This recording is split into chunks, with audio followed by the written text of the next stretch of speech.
Yeah, I mistakenly interpreted that penis as the border. Looking at the map. I've been good at first. Dreams of the stage, burning so bright, with axes and strings, we forge our sound through battles and glory. They stood their ground, from whispers of legends to the roar of the crowd. Okay, yeah, we should be going live any second now. So yeah, let's call it live now. Aren't we missing someone? Are we missing someone? Who are we missing? Oh yes, we're missing Motch. But she's Yeah. supposed to be missing. Yes, Motch can't make it.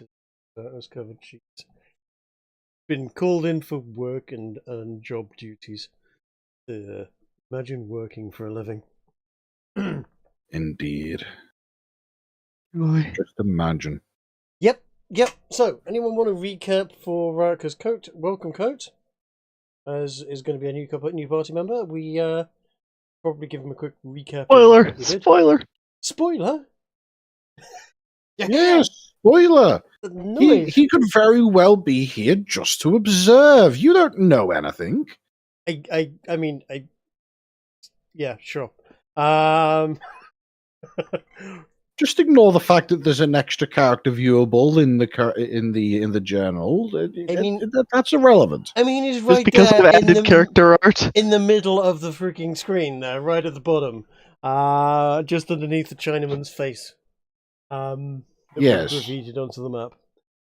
So yes, welcome, Coat. Good, always a pleasure. Yes, shall we quickly recap? As is muted. Best as is muted as, of course. So, well, of course, whoever is willing to go through the effort of providing a comprehensive recap of the previous episode will earn themselves a DM inspiration, which can be used to re-roll any instance of a D20 being rolled that they choose.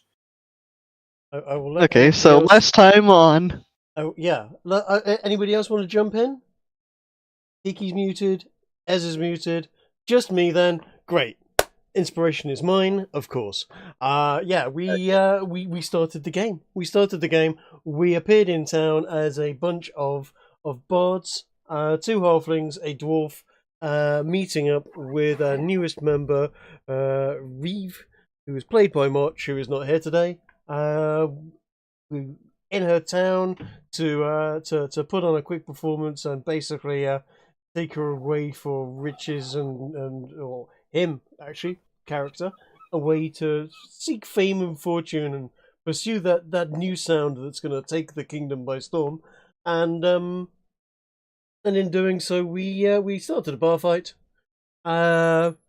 Fairly brutally assaulted some poor sod in said bar fight. My character then shagged the mayor's daughter, caught himself a nasty STD, had it cured.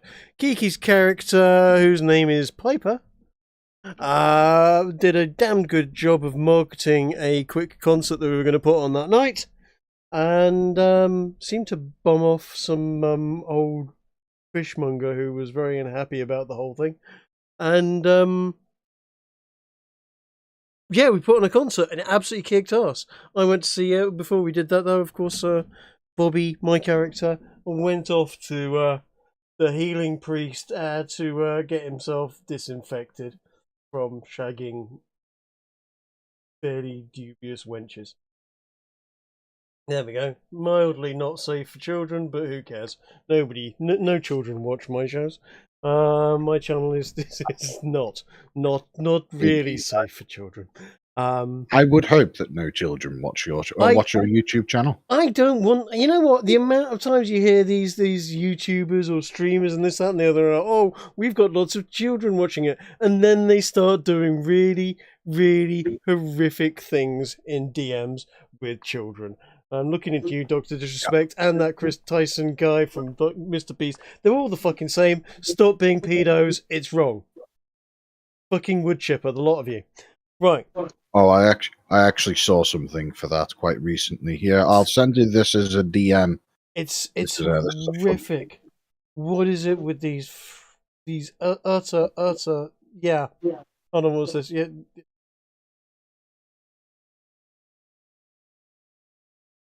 Isn't that just awful? all this transphobia, yada yada yada. Oh yeah, and then he finds out that he's literally been sending pictures of his butthole to a 13-year-old.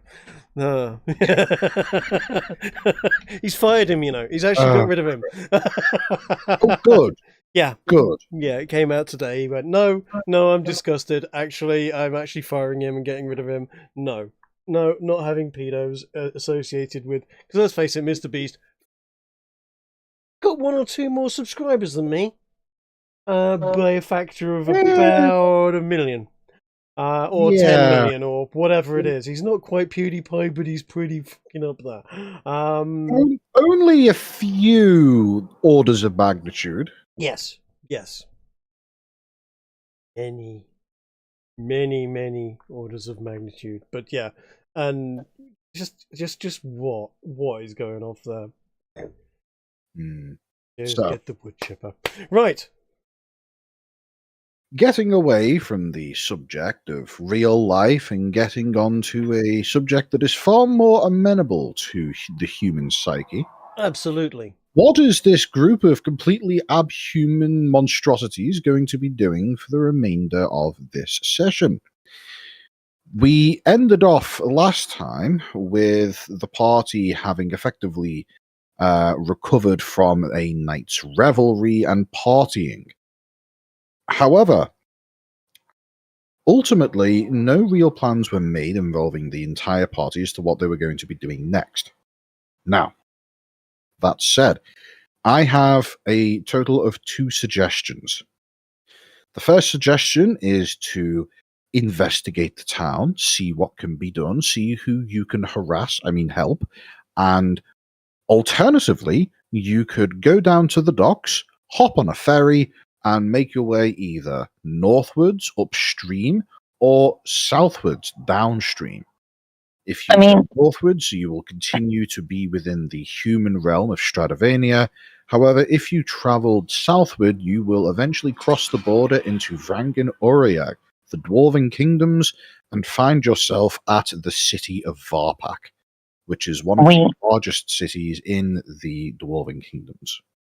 We aren't travelling bards. We've just done a great concert. I feel like sticking around too much is just going to outstay that welcome and numb the effect of what we've done here.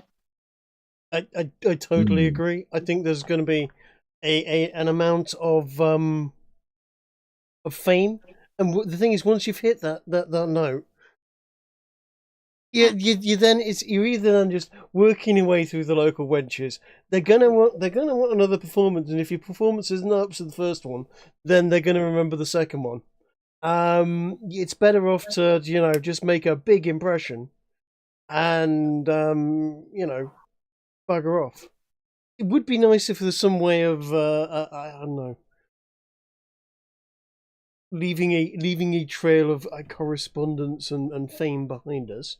Also, I mean, if I remember rightly, this town is basically like 3 streets that meet in the middle or something. Yeah, I mean, you could leave a trail of diseases. It's actually less than that. It's 2 streets that meet on a T-junction. Right. Well, you know what? 2 streets that meet on a T-junction and 3 streets that meet in the middle. Kind of very, very similar in many respects. A Y versus a T at that point. It's we are splitting hairs mighty fine there. It is also worth pointing out that there is only one road in and out of this quote-unquote town. The second of the 2 roads terminates at 2 ends, one being the dock, the other being the, I was going to say upscale end of the town, but no, it's just where the mayor lives. Fair enough. I've already been to the mayor's house. Oh no, I've been to his daughter's house. That's just down the road from there, isn't it? And I'm going to start trying to get into literally 2 doors down. Going to try. Oh, he's probably heard. Oh, okay. Might not be a. Oh, he did enjoy the concert though. I'm going to try and get into a bit of a kind of. I feel like Bobby as a kind of wannabe rock star. He's going to have a bit of a London 1960s kind of. I'm not saying Mick Jagger. Maybe a bit of Iron Maiden. I'm trying to work on a persona I'm for him afraid, at the moment. But I'm if afraid if I'm I going to have to dip out for a moment. okay, if I start slipping into a London accent and going a bit geezer, that's me trying to do the persona. But Ginger's London fucked off. accent, you say? I mean, yeah, 1960s circa. We're talking a bit of Spinal Tap, bit of hair metal, heavy metal. That's what I'm going for. Think very short halfling with a lot of hair and studded leather jacket and a lot of attitude. Maybe a Now- blood piece. Regards our travelling direction. Right. Yeah, I think we go over the On to bigger and better things. yeah. Let's head across the water on a ferry. Yeah, I was going to say, I quite like the idea of going dwarfward. Because if we go dwarfward, we, for one, we get comfortable chairs that are our height. Yeah. And for two, we don't have to deal with hideous tall folk. Agreed. And I hear dwarves are kind of into rock. They are fans of metal. Yeah, exactly. So some less picking turnips, more metal, which I'm all for. Perhaps we can perform that age-old classic of Gold.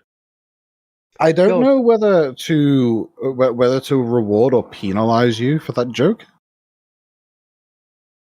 What joke? What joke?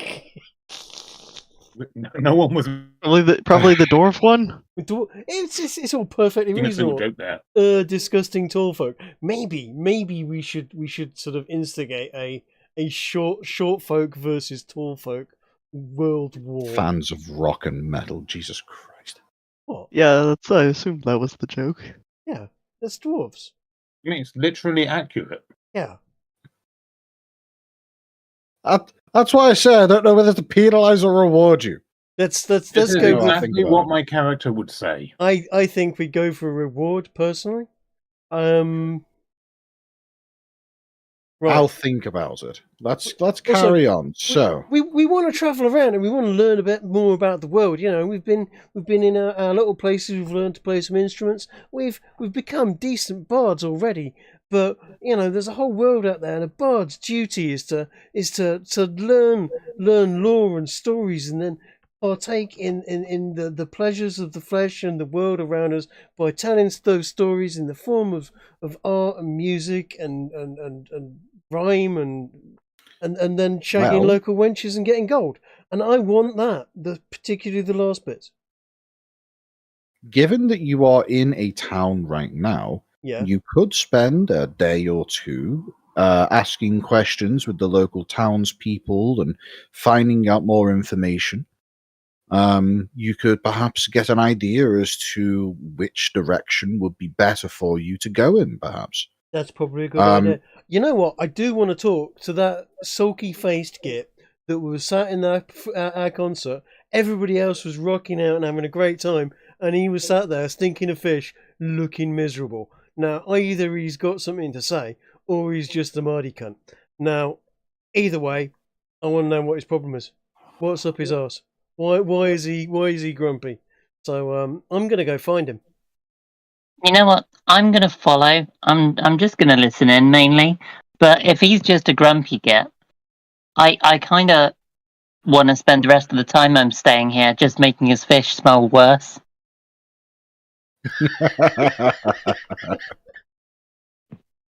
I mean, fair. We might be able to cheer him up, and after that, I think we need to. I think we cross the river, and get out of here. Really, because as you say, we can't just sit here knocking out extra performances all the time. Because sooner or later we're gonna have a bad night. Everybody has a bad night, sooner or later. Even people that are peak and on the top of their game and sharp as a tack, they have one bad night and suddenly everybody goes, he's too old to be president. Huh? What? You mean mayor?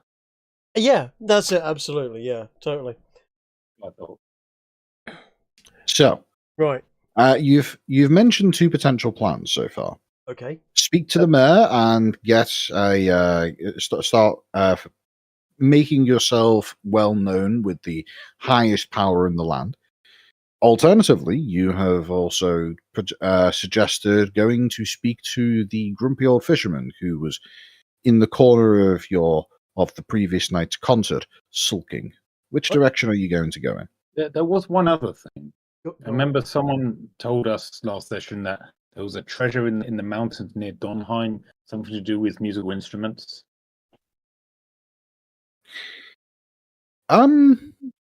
Make a history check on that, Ez. Sure. Oh, that didn't work. That's weird. Let me try again. I think my roll 20 is broken. Let me. Oh, there we go. There we go. Can we go with the second one?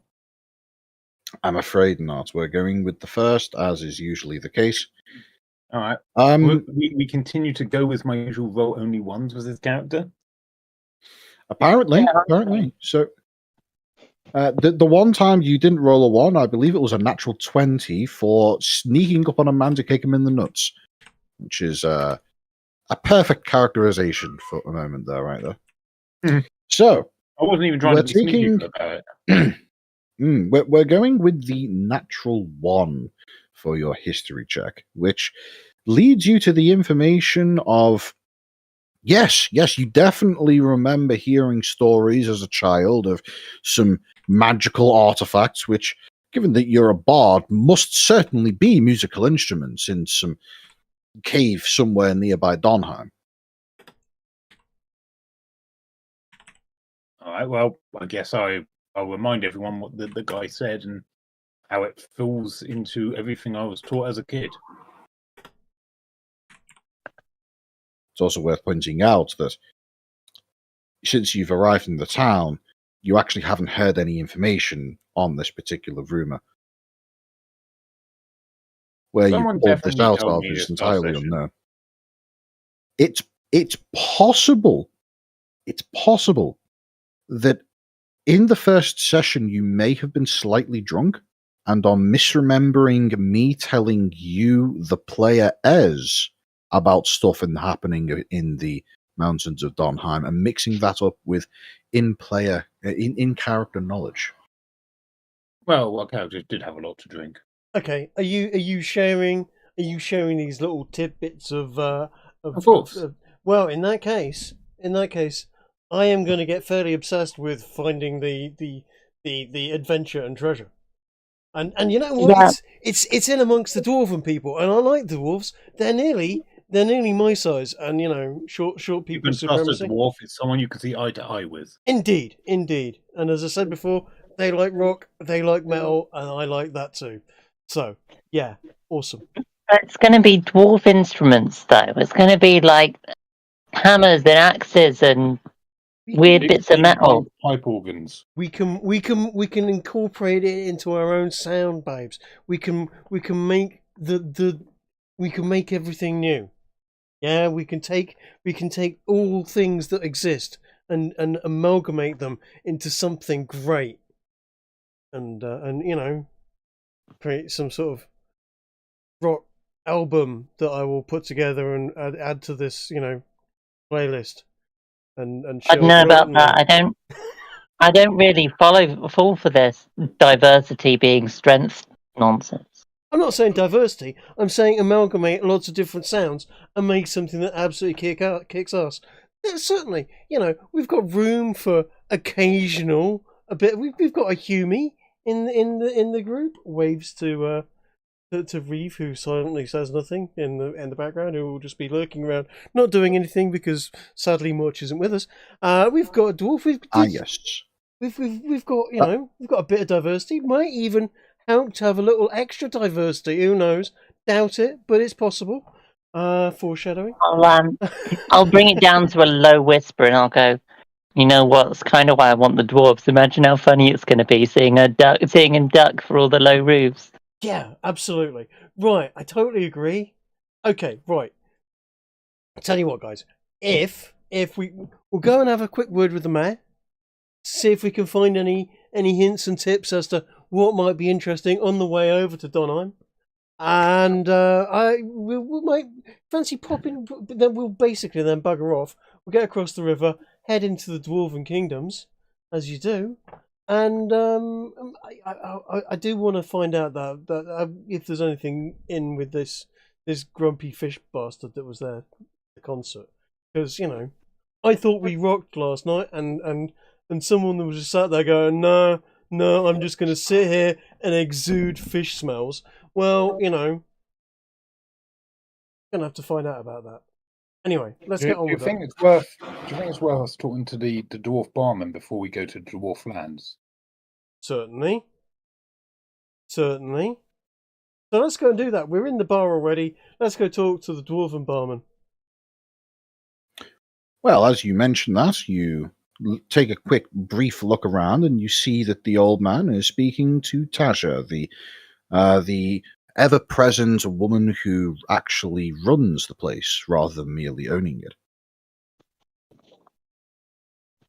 As you approach, they appear to be discussing something about placing orders for new stock. You suspect that they may have recently run out of, or at the very least, recently run low on their alcohol. Did absolutely hammer the place last night.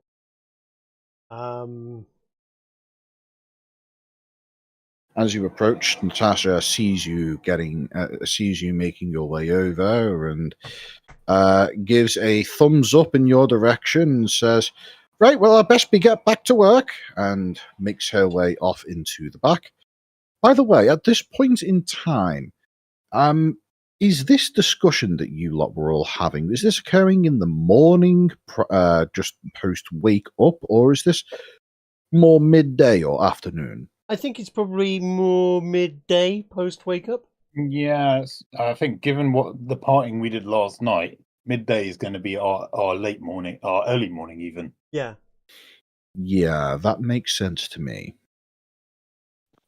Well, the old man dwarf looks in your direction with I wouldn't say a toothy grin, but a welcoming smile.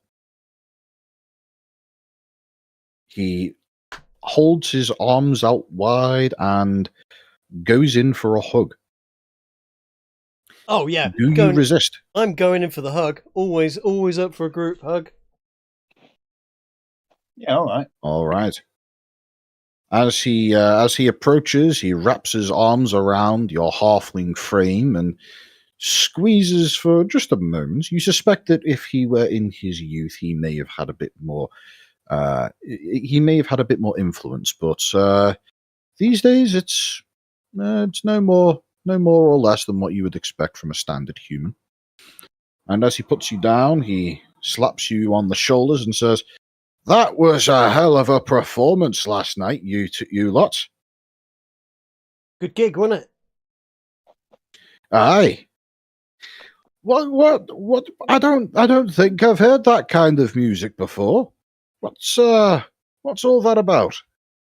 We're working on new sounds, you're just sort of collecting different sounds from around our travels and putting them together to a kind of kicking beat. We're thinking, I don't know if we come up with a name for it exactly yet, but it feels like it really rocks. So something along those lines. But yeah, I'm glad you liked it.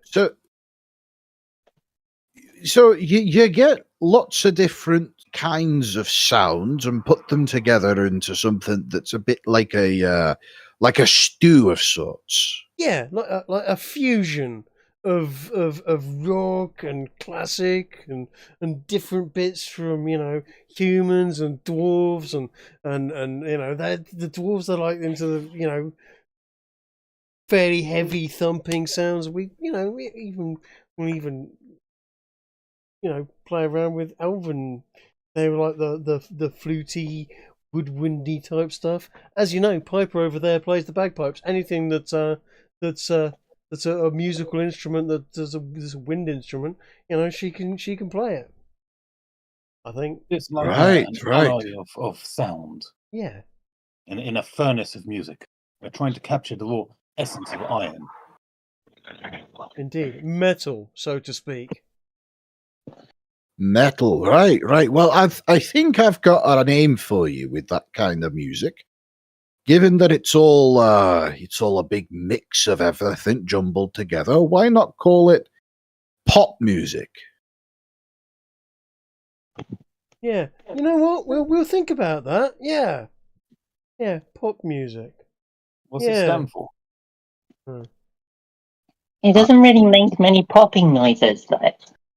No, not pop. Pot with a T. Pop music. Yeah, because it's all music that it's like you're throwing everything into a pot and letting it stew for a bit. I don't know. I've heard of pop music before. That's the kind of music you make when you've had a little bit too much on the pipe, isn't it? Barbara grumbles and says something about forge music.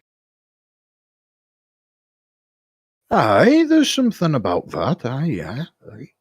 Tell you what, we've not settled on anything. Certainly, we'll give it a good old think about, though, without a doubt. Well, if you're gonna come up with something new, you better spend some time thinking of a name, or else you risk someone else coming up with a name for you, and then it's out of your hands. You're right about that. You are absolutely right about that. Now, we've got a bit of a question for you. Old Cardigan here mentioned something about something going off sort of Donheim way, and it being, deep in the Dwarven kingdoms, and you being, of that kind of stature. I just thought you might know something about that way, whether or not there's any sort of places we should go, adventures we should be having on the way there, things to check out, etc. Donheim. Aye. Aye, I've got some old family up that way. Last I heard, they were having trouble with the mines, though. Oh yeah. What kind of problems? It's a gold mine, you see. It's they like to they put out lots of coin and such, but apparently they've been having. Oh shite! Now that I think about it, that was over a century ago. Oh, I don't know. Who knows by now? But I mean, if there's gold. Well, there was gold. There probably still is. All I know is that by the last time I spoke to someone from up that way, they were saying that it wasn't in a good spot and that things were winding down. Something about poison falling out the waters and such. Poison in the waters? Doesn't sound like it makes for good drinking. It doesn't sound like good drinking. You're right there, Donald, but Well, that's the thing. That's in dwarf territory. So if it's poison to us lot, then I wouldn't want you lot getting near it. No, quite. Ginger, would my background in brewing give me any inspiration towards the idea of knowing how to clean up poison in water? You know that you would give me a roll on your brewer's supplies and set the attribute to intelligence. Intelligence. Okay. How do I? Oh, I see. Give me a second. It's normally wisdom, but this is definitely an area. Look at that. You've made 2 rolls and you've got a 1 and a 20 so far. You would know that typically when dealing with water in regards to brewing specifically, typically you're wanting to try and take water out of the thing and leave the non-water behind. This is in the process of distilling, of course. You do know that during the distilling process, certain poisonous elements are extracted from the mixture. You think it's possible that you may be able to use similar principles for the purposes of extracting the poison from the waters of Donheim, though you have no idea how well this concept would scale, though. You need more information from the local scenario. Well, I'll gather the band around me and just huddle briefly and say, "Hey, I've had a bit of experience working with brewing and liquids. I have some ideas that might be able to help them, and we might be able to make a tidy coin from that." Fair. I mean, it's a bit of a trek, isn't it? We're not going to get there tomorrow. No, I don't suppose not. So, I mean, I think we head on our way over there. We run by a few towns on the way. Play for a bit of keep and see what adventures we can find on the way. And maybe go down to Varpac and then take a ferry up the coast. I mean, that's an option. That is an option. I mean, it's either that or we find some dogs and ponies. I mean, I would like to find something to, to some sort of pony or something to ride because the road is long and well, how long's the journey to Varpac by boat? I don't know. Old geese. Would I know this? Yeah, I mean, does the old geezer know? He's standing by, kind of looking like he's trying to listen in on what you were all huddled around discussing. But if you want to ask him the question directly, he would tell you that it usually, as far as he knows, it takes a few days. But you'd be better off speaking to the general store owner, as he does a weekly supply run down to the city in order to restock what he has in his shop. Maybe we could sign up as guards. Make a bit of coin on the way there. Guards? God, do I look like a guard? I'm just saying. I mean, I'm 3'5" at best. In in Dwarven lands. I mean, in Dwarven land, sure, but I'm not even. I mean, we could give it a go. We could sing. Yeah, no, if we that raided, sounds we could sing like a decent idea to me. Yeah, I reckon if we can find a decent caravan going that way, then they can get their own guards, and they'll probably pay us for being good company. That sounds like a better plan. I mean, well, I'd recommend that you go talk to Jake, over in the general store. He'll be. I'm sure that if you were to offer your services as handymen or guards or even just friendly company, then he'd probably be able to give you a lift down there.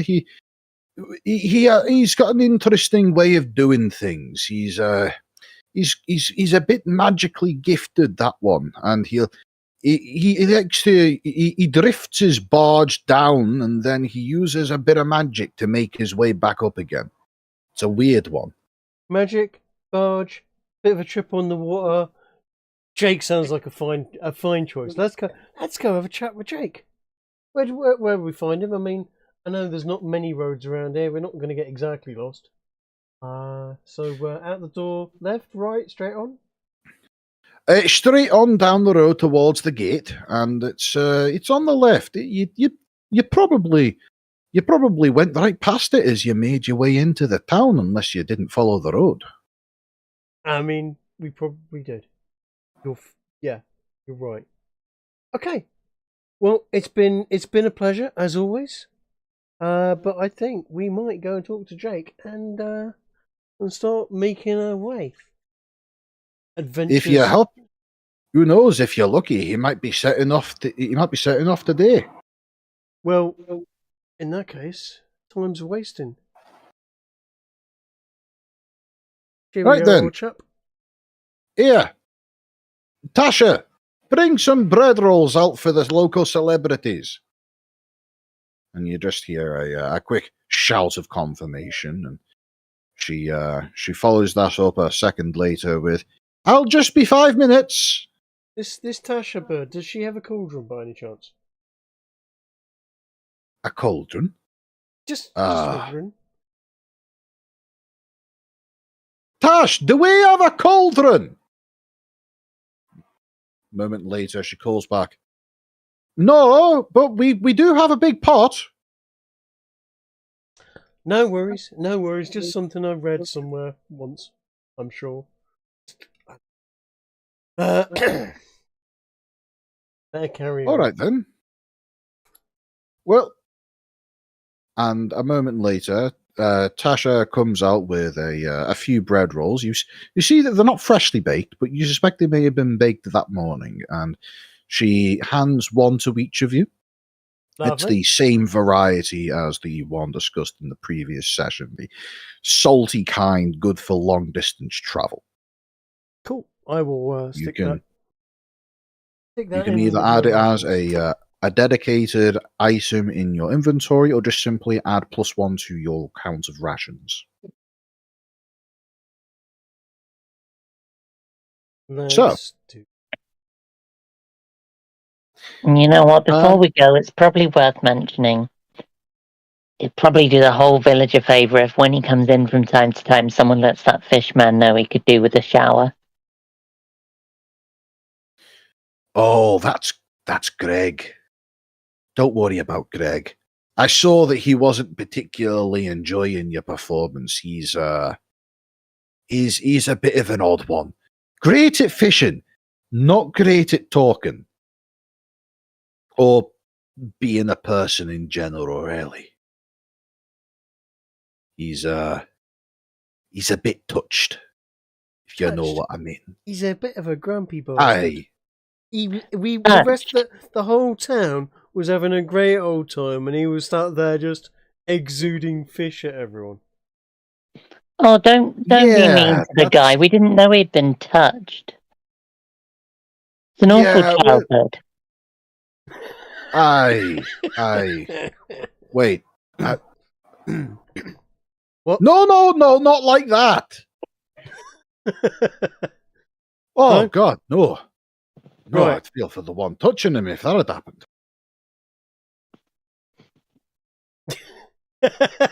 Fair play. Yeah, no, same actually. Right. We're gonna. Greg, did you say it was? We're gonna go find Greg. No. Greg's the grump. Greg's the grump. You want to go find Jake? He's the one who owns the shops. Jake, right you are. Sorry, I'm terrible. Names, my memory is awful. You say a name, that's the only name I can remember. The only reason why I know it is because I've literally known him his entire life. I've got a bit of an advantage that way. Fair. Anyway, be off with yous, and Right. good luck on your travels. Thank you kindly. So, we're going to head off down to have a word with Jake. Mhm. It does strike me that we should probably get some ration, unless we're going to just insult every squirrel to death as we go, and to feed ourselves, because I don't actually seem to have very much in the way of rations in my backpack. I mean, it strikes me that if this guy's running a ferry service, he probably manages catering for it. Ferry and general store does sound promising that he might sell the odd sarnie. Well, you suspect that it's less that he runs a ferry service, and more that you'd just be kind of catching a ride on the boat he uses to ferry his own stock. Yeah, he runs a store. He runs a ferry down there to pick up the stock and comes back using magical means, no less, which is always fun. Let's go. Let's go talk to Jake. You know what? Your comment on squirrels there. Yeah. We're probably all right on a river. We can just insult the fish. Do they speak your language? That's the thing. I don't think they speak Common or Dwarven. And I can't really do much else than that at the moment. To the squirrels? I know. You're right. Probably One not. time we need CD. Yeah. Fine. Well, I take it back, as we never need CD. No. Who's seedy? I know not of this seedy person. He sounds rather seedy, though. Not heard. as you make your way out of the area, you take a look to the left and the right, and you see exactly in the same way in which you have previously. To the left, there is the direction of the very loud whorehouse, also known as the mayor's daughter's place. There is the mayor's house itself, located at the apex of the cul-de-sac of sorts, and a variety of other local residentiaries. In addition, there is to your right the docks that you are familiar with the houses in that direction becoming slightly less well maintained, but still perfectly livable with the fishmongers and things of that nature in that direction. And straight ahead, as you look along, you see that the road continues on out through the Nobles Gate, and otherwise you see to the left a small sign, an A sign, which just simply says General Store on it. Apparently, Jake doesn't have a creative name for his place. Fair? I'm going to be so disappointed if this thing don't sell generals. Oh, what if they just store them?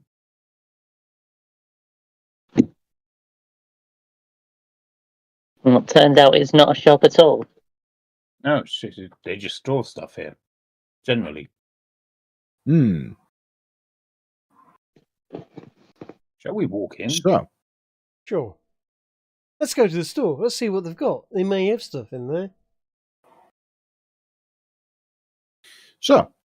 as you make your way over, you make your way through the door and note that there is a small spring attached to the top section, which in turn rings a small bell as you make your way through. As you step in, you hear a man, apparently, from what you had to guess, a middle-aged sounding fellow, call out from the back of the place, "Be there in a moment!" As you do, you take a look around. You see that there are a variety of shelves containing, well, general goods. You see some more preserved foods and the like, the things that you would suspect would last for at least a month or two. Dried grains, a bag of flour here and there, some sugar and such. There's a small pile of mostly usable timber and lumber in the corner, some of which you suspect may be more fit for the fireplace rather than building anything. But in general, it's a general store. There's a bit of everything. Do they sell dogs? There does not appear to be any livestock here or anything approaching living goods, no. Just bits of them. There could very well be bits of dog. There is a section for groceries, and you do see some sections of hanging meats. Okay, would they be things like bedrolls and other such sort of camping equipment? Essentially, what you might sort of have is as an adventurer's pack.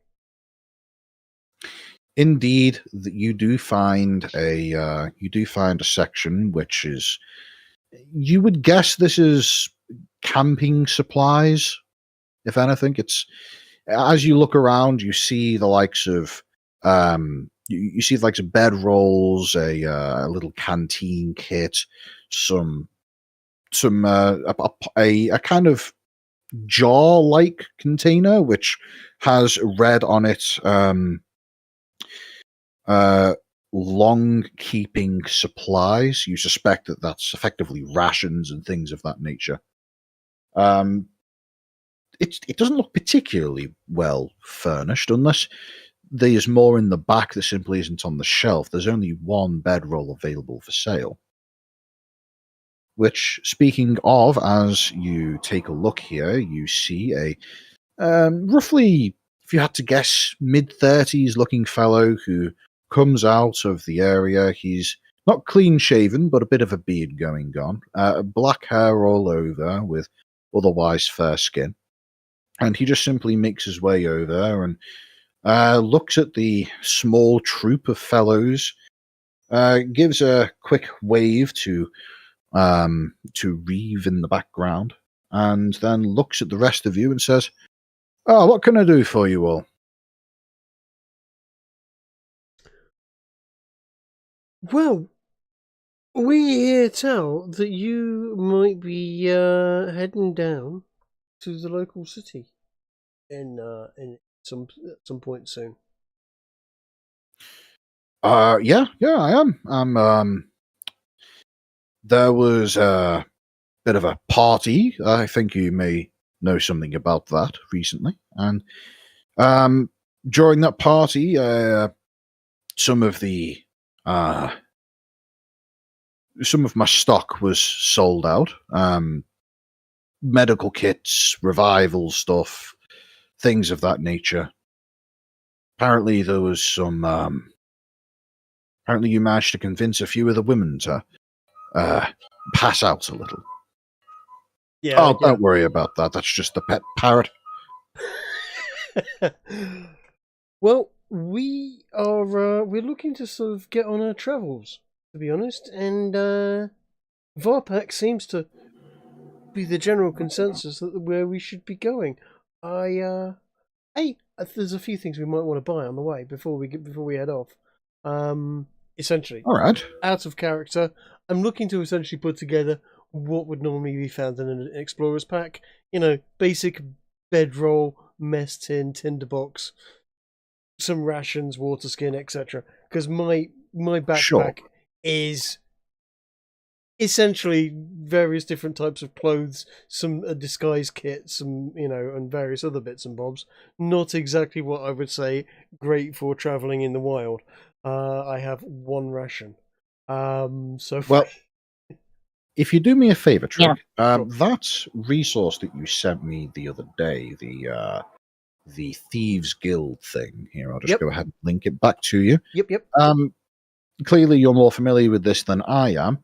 I trust this website to have reasonable pricing for those kinds of materials. So just go ahead and deduct gold from your character sheet and add the items to it. I mean, an explorer's pack is normally 10 gold pieces for the full thing. I don't need the backpack, but the bedroll, mess kit, tinderbox, etc. So shall we say 5 gold pieces? I would say roll a persuasion check, and depending on the roll will determine how much off you're able to get off the standard price.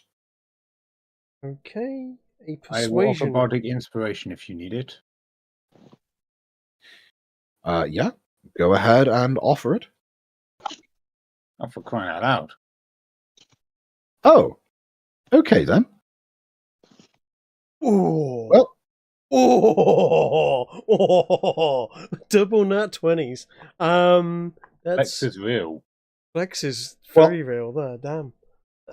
As you describe the items that you're looking at, that you're looking for to Jake, he has an interesting look in his face as you add the various items together, and once you're done making this short list of goods, he thinks about it for a moment and says, "Well, if you don't mind old stock, I've actually got most of that stuff burning a hole in the storage back there. If you want, you can have it for 2 silver. You're doing me a favor, quite frankly, getting it out the way." Done and done. Okay, right. Is that just for Trig or for the whole party? That's for the what? That's for the one set of camping supplies. Oh, so there aren't any more left for anyone else. No, that there was old stock of the camping supplies that is effectively it's dusty, it's old, it's something that you would expect maybe has been like very old surplus from a military from military suppliers, something of that nature, just very old and maybe could do with a bit of a sprucing up, and he's effectively giving it to you for what amounts to free. Lovely. Thank you. Much appreciated, sir. Much appreciated. Well, it's no problem. If is there anything else any of the rest of you are looking for, or should we get on to discussing you joining me for a trip to the city? Do we need to worry about rations, or? I mean, I'd quite like to pick up a big tent. I mean, we've got some good money in now. I don't know what you've got here, or whether we're better off looking in the city. I want a big, nice, luxurious tent that'll fit all of us comfortably. Who's going to carry that? You? I'm not carrying a... I'm sure. Yeah, good idea. We've got a human now. They're tall. They can carry twice as much. Dwarves can carry a lot as well, I hear. I'm lucky if I He can carry looks a at pen. Rumble. He looks at the four of you and says, if I had to guess, I'd say I can... let me think. And he walks over and reaches up to a shelf. It's a short distance away from where you're all standing already, and brings down a rather large object. It's a big leather-looking container of sorts. You suspect it might have a bundle of cloth in it, or something to that effect. He presents it to you by slamming it on the floor and demonstrating its weight and heft, and says, "This is a 3-man tent. Now it's for 3 humans, so well, you're halfling, so if you're willing to scrunch up a little bit, it could fit the pair of you and then 2 other people, which, well, nobody farts during your sleep, I would say, but otherwise, no promises. No promises, but yeah, sounds good. I tried to lift it with one hand to see how heavy it is. Make me an athletics check.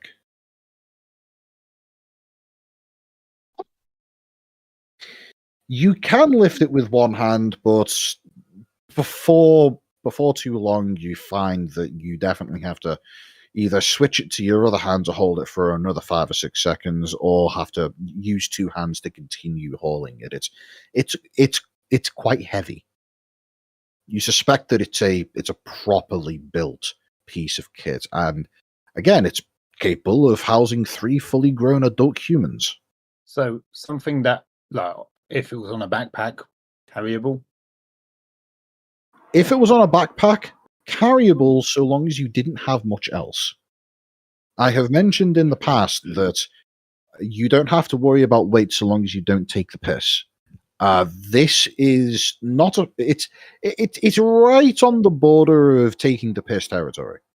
So I reckon you guys are right. We should wait until we can get a horse to strap this onto. Absolutely, absolutely. Horse and cart.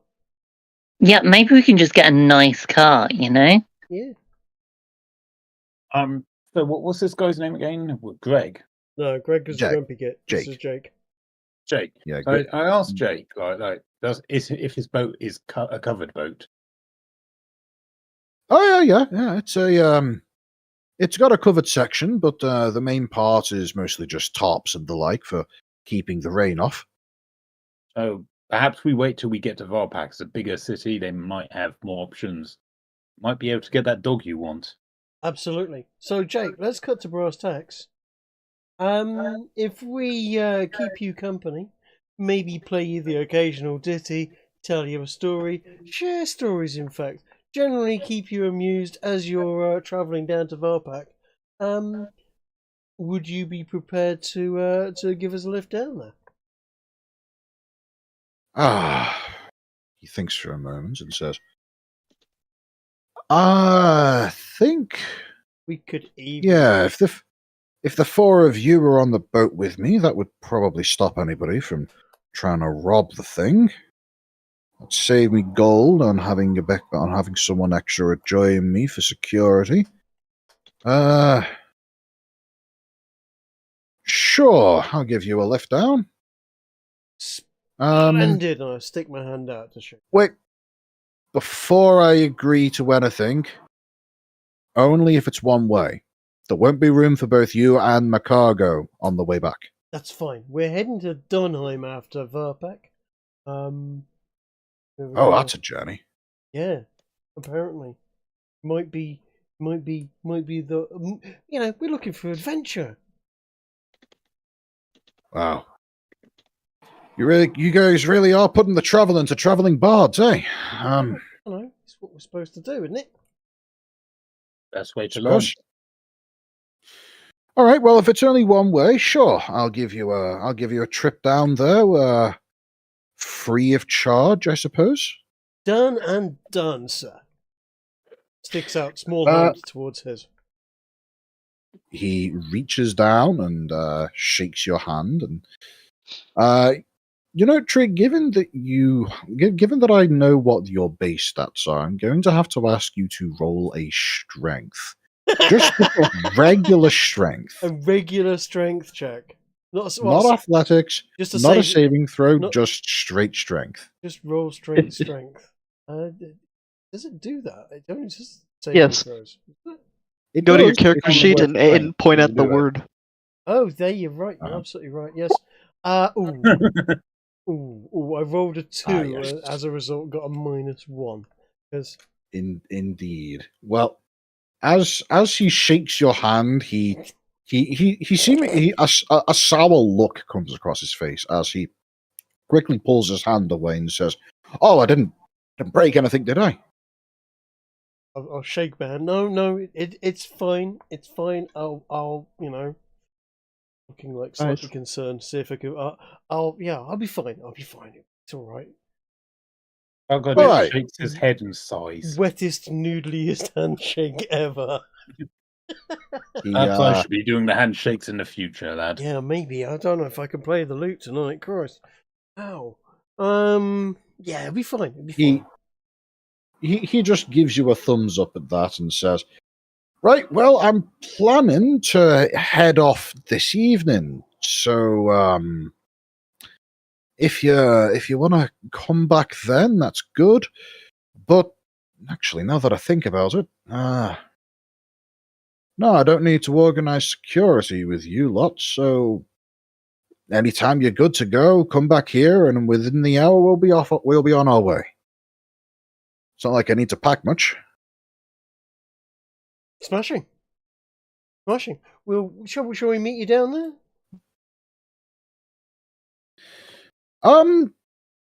I'd rather not spend too much time next to the water. I think there's going to be plenty of opportunity for that. So, come meet me back at the shop when you're ready to head off. Fair enough. Tell you what, you got a fishing rod? I'll buy a fishing rod. Sure. He walks along the shelf a little bit and reaches into what appears to be a wicker basket of some kind with a series of rods. And he looks back at you and says, "Good or cheap?" Oh, you know what? I'm feeling. Yeah, good. Let's have a good one. Right. And he rummages around, what you suspect is around low double digits, numbers of various sticks and stuff inside this basket, and pulls out a object that's looking suspiciously short for a fishing rod. Okay. He hands it to you and says, "This is a nifty little thing that I won in a small gambling spree over in the city some years ago. Never been able to find anybody to buy it. Turns out in a small fishing village like this, everybody already has their own rod. But, well, let me show you. And he swipes it like a sword, and suddenly it extends out to quadruple its previously 2-foot length. And you suspect that it's got some kind of collapsing feature on it. And he then proceeds to grab a reel off of a shelf with some line already attached to it and seemingly clips that into place, and then demonstrates how it is a fishing rod, and then pushes it all back together, recollapses it, and hands it to you, pointing out a series of inscriptions along its side, and says, "You familiar with magics?" I tinker occasionally. I'll knock out a quick minor Give me an illusion. Arcana check. Do what? Sorry. You can give me an Arcana check if you want to try and figure out what the inscription means. An Arcana check. Okay.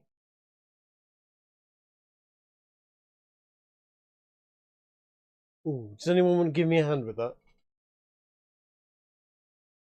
Sure, I'll take a look. Give you advantage, maybe. Lovely.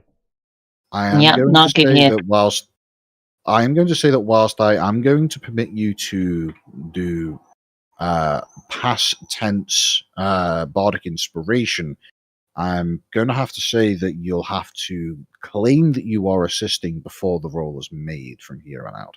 Fair enough. Okay, so should I roll Arcana and Trig can help me? That sounds like a great idea. I suppose that's a roundabout way of doing things, but sure. I was honestly expecting to roll double ones. Well, clearly seeing that your ally has been dumbfounded by this arcane script, Cardgar, you take a look at it and realize that, well, it's in Dwarven. No wonder he was having a problem with it. It's a simple Dwarven enchantment that can be applied to most mundane objects that is simply a reinforcing magic. It's typically the first step that is taken in the process of enchanting any piece of equipment. What this does is it simply greatly increases its durability and prevents the need for maintenance. It costs about 10, 15 gold-ish in order to apply to any given item, so it's really expensive if in the grand scheme of things, but in terms of magical items, this is about as bog standard as you can get. So Okay. it makes the stick last longer. It makes the stick indestructible outside of exceptional circumstances. Ah, all right. Well, I mean, Kargar recognizes the Dwarven rune. It's clearly the rune of Gara. Just keeps the thing going forever. Okay. I'm going to put that down as indestructible fishing tackle and stick it in my my. How much is that going to cost me then? He thinks for a moment and says, 12 pieces. 12 pieces it is.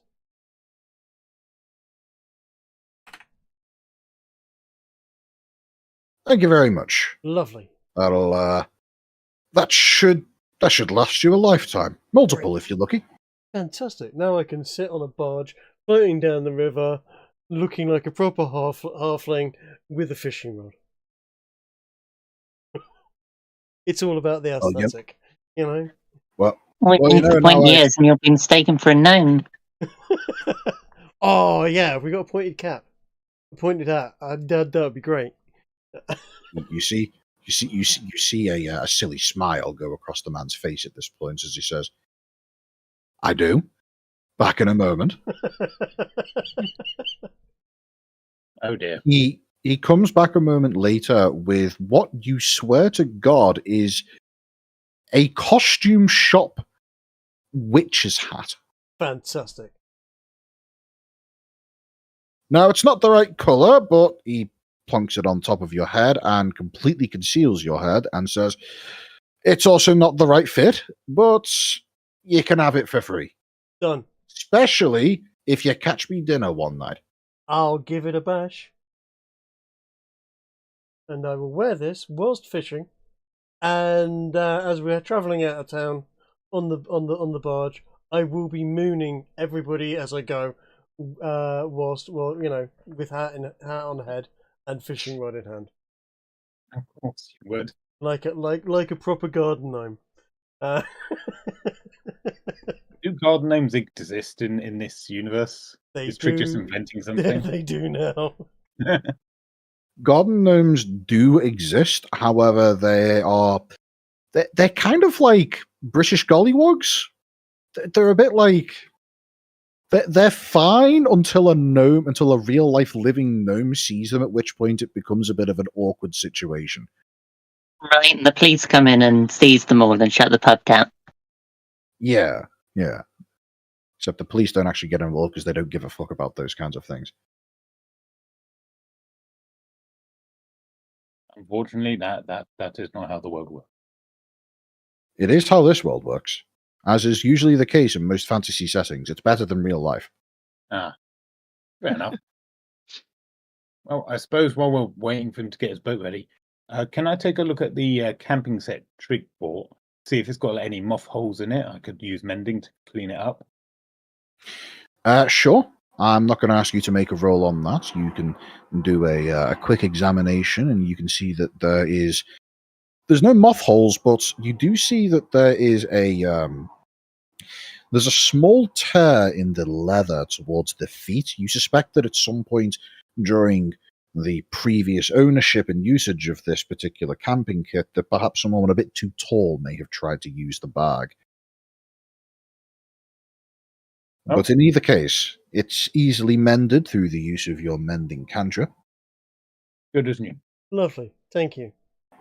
And for anybody watching the stream, which I think there's like one person watching the stream, there you go. There's a garden gnome mooning stuff, just for reference. Yeah. Hello, audience. Go on to the second. Go on to the second one there. Second image. I want to see the face of this mooning gnome. The face of the mooning gnome. Oh, that one. I'm tuned in. I'm tuned into your stream right now. It's a little bit too white beard for my actual character, who's more of a Zoolander looking type, but he's always up for a giggle. I mean, we could get some flour mixed into your beard. I mean, no, that'll happen eventually anyway. I know these things. So, make sure to deduct the gold value of what you've managed to purchase so far. I have already done that. We are excellent. We are doing rather nicely for cash, considering it's episode 2. So yeah. Now, if there is anything else that anybody realizes that they want, just simply DM it to me, and I will either give you a thumbs up, or I will let you know if there is anything that Jake's little shop here doesn't have. I would suggest that nothing inherently magical, but generally speaking, there should be a bit of everything here. Yep, I can confirm that Kiki would be able to pick up all the things that she has listed in our DMs there. And I've just received 3 DMs from another person who isn't in this game. Give me a moment to respond to that.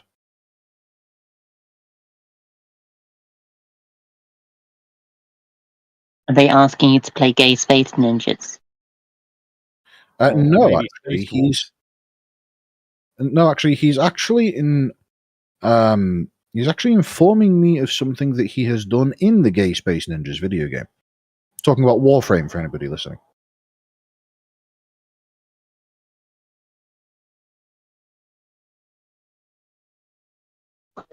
Right. So as I say, if there's anything else that you can think of over the course of the game, feel free to let me know, and I trust everybody here to just simply fill in their inventory and consume gold via the Thieves Guild shop link posted in the D&D room there. So, if there's nothing else that anybody would like to discuss, we will skip through. We need to worry about Russians, or You can pick up all the rations that you need from this shop. I thought, you always need to be careful of the Russians. I initially heard Russians and realized what he meant. Yeah. Generally speaking, you won't need to worry about rations too much unless otherwise stated. Rations in this setting are they effectively have preservatives applied to them, which are semi-magical in nature. Think alchemy, things of that nature. Rations functionally keep forever, so long as they are stored properly. So spend some gold at level 2, and chances are you'll have rations that will last you for the rest of your play session. Smashing. Well, I've got 11 days worth of rations anyway, and no Russians. If you don't want the Russians, Excellent. they just drink all your booze. That they do. Are they extra large rations? Do they account for second breakfast? They're human rations. It's probably about a good 8 rations. If you want halfling rations, you are going to have to go to your native lands for that, I'm afraid, which is even more of a journey than Donheim, I'm afraid. If we're going by Tolkien rules, which is pre-breakfast, breakfast, 11's is lunch, afternoon tea. One human ration for the day is about half the halfling ration. Little buggers eat like horses.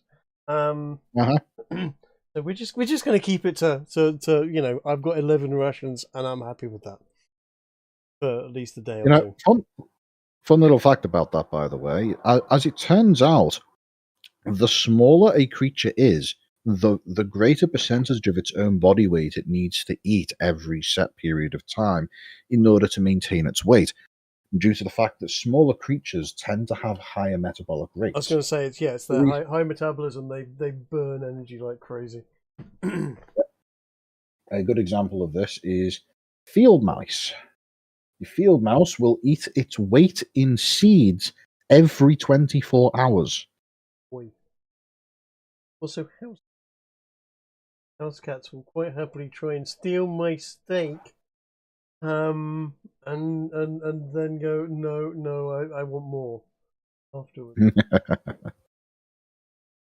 Anyway, if there's nothing else that you guys feel as though you need to discuss with the general store owner, we can either discuss other matters or we can skip forward to you being on the water. Anybody want to do anything else in town, or shall we just skip to the getting on the barge? Let's go to boats, shall we? I think we do that. Yeah. I mean, if we're passing, I'll do something subtle just to make the fish man a little extra smelly for the day. But that's just me. You can't prestidigitation him into smelling nice. Make all his fish smell like flowers or something. Well, you absolutely do pass by him. He has a small little shack which appears to not have anything particularly special about it, other than the fact that there is his day's catch, which is all river fish. Due to the relatively lazy nature of the river at this particular point, there is you see that there is a variety of crayfish and things of that nature. A few pots of water with still living catches contained within them. Generally speaking, I think I can it's surprisingly clean considering the circumstances, but I wouldn't want to drink out of the water pots that he's currently holding his catches in. Oh, I can't do smells. I wanted to make his fish smell of cheese. I mean, if anyone's got prestidigitation, you could do that. No, I don't. I do have minor illusion. You know what? I'm going to do minor illusion and make him for a minute or two, I think that his bucket full of fish is empty, and that everything that he's been catching all day seems to have magically vanished. It's not. It's just an illusion. But let's do that as we're passing by. For giggles. You know what? I will layer alongside with you mine, and I want to go with the cheese. I want to make his bucket for the duration look like it's filled with cheese instead. So yeah, we'll empty the bucket and then fill it with cheese. Great idea. Okay. So, Yeah. as the pair of you cast your spells, I'm going to say that either you can both give me sleight of hand checks, or another member of the party can go out of their way to distract Greg as you go through this process. Be back in just a second. I will Bear happily in do a mind- sleight of hand. I guess I'll ask him about how he catches his fish. As you ask him, he gives you a look which suggests that he is confused at the question. Before I'm a He dwarf. says- I'm not used to that sort of thing. It seems interesting. Now I you have see, many to fish avoid in the mountains. I will. he I will he gives whip you a out look my. of confusion. As I'm casting it, I will whip out my rather snazzy fishing rod, whip it into full size, and go. He uses one of these. Well, not one like this, of course, and then de-extend it and slap it back in my backpack. You see a look of amazement on his face that is very rapidly and intentionally wiped away, that such that he doesn't want to show that he's impressed with anything that you lot are doing.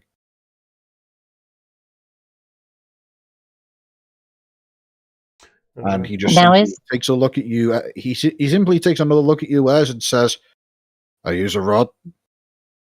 They get on the hook, and then I pull them." I thought it was a lot more complicated than that. And that's how you catch cheese, is it? I shout, questioningly. He looks at you, his brow furrows, and then he sees you presumably pointing to his bucket. Yeah. You see as a look of horror and confusion comes over his face as he literally walks to the bucket, crouches slightly, hand on the sides of his head as he just begins screaming. Like, you can't tell if it's horror, confusion, or just, like, autistically screaming. It's probably a mix of all three.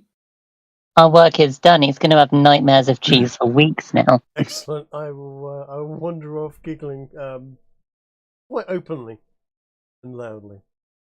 You see, slap you Piper see on the as he- back as for a job well done.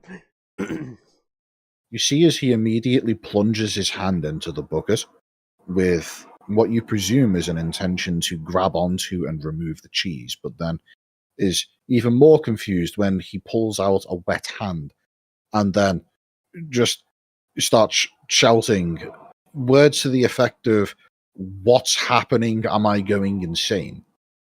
Can I won't give you an exact one-to-one recreation of what you hear, but I'm sure you can let your mind wander. Free. I feel like we've just been mean girls at school and bullying the autistic kid that doesn't really understand how the world works. That's This must okay. be the only townsfolk in this entire world that doesn't know about magic. look, if we were being mean, we wouldn't have done that. That was funny. Mean would have been putting better fish on everyone else's stalls. Yeah, true.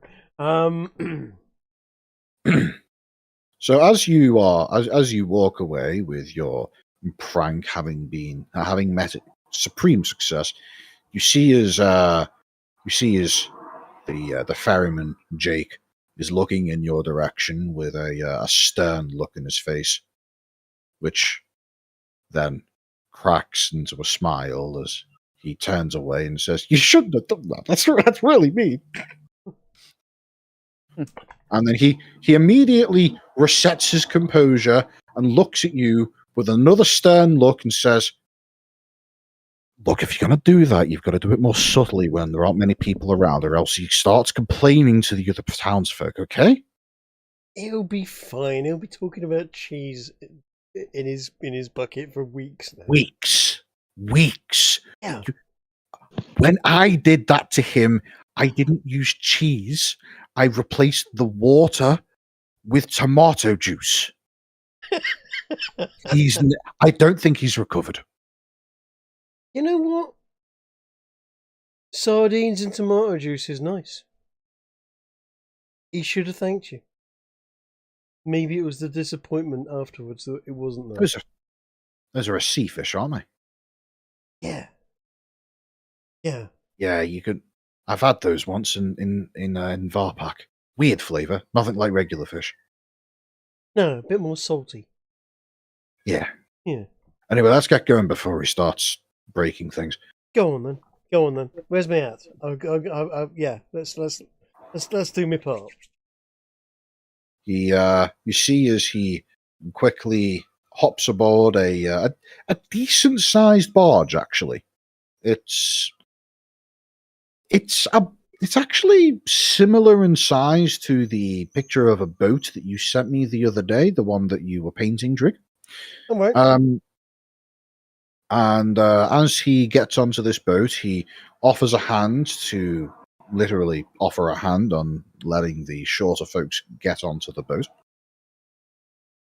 He trusts Reeve to get on automatically. Speaking of Reeve, by the way,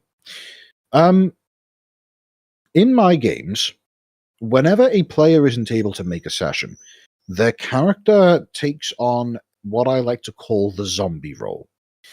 They hang out in the back. They don't say anything. They don't do anything of importance or meaningful nature. In the event that the party gets into a fight, they are just off screen, cowering in the corner and being generally a bit useless.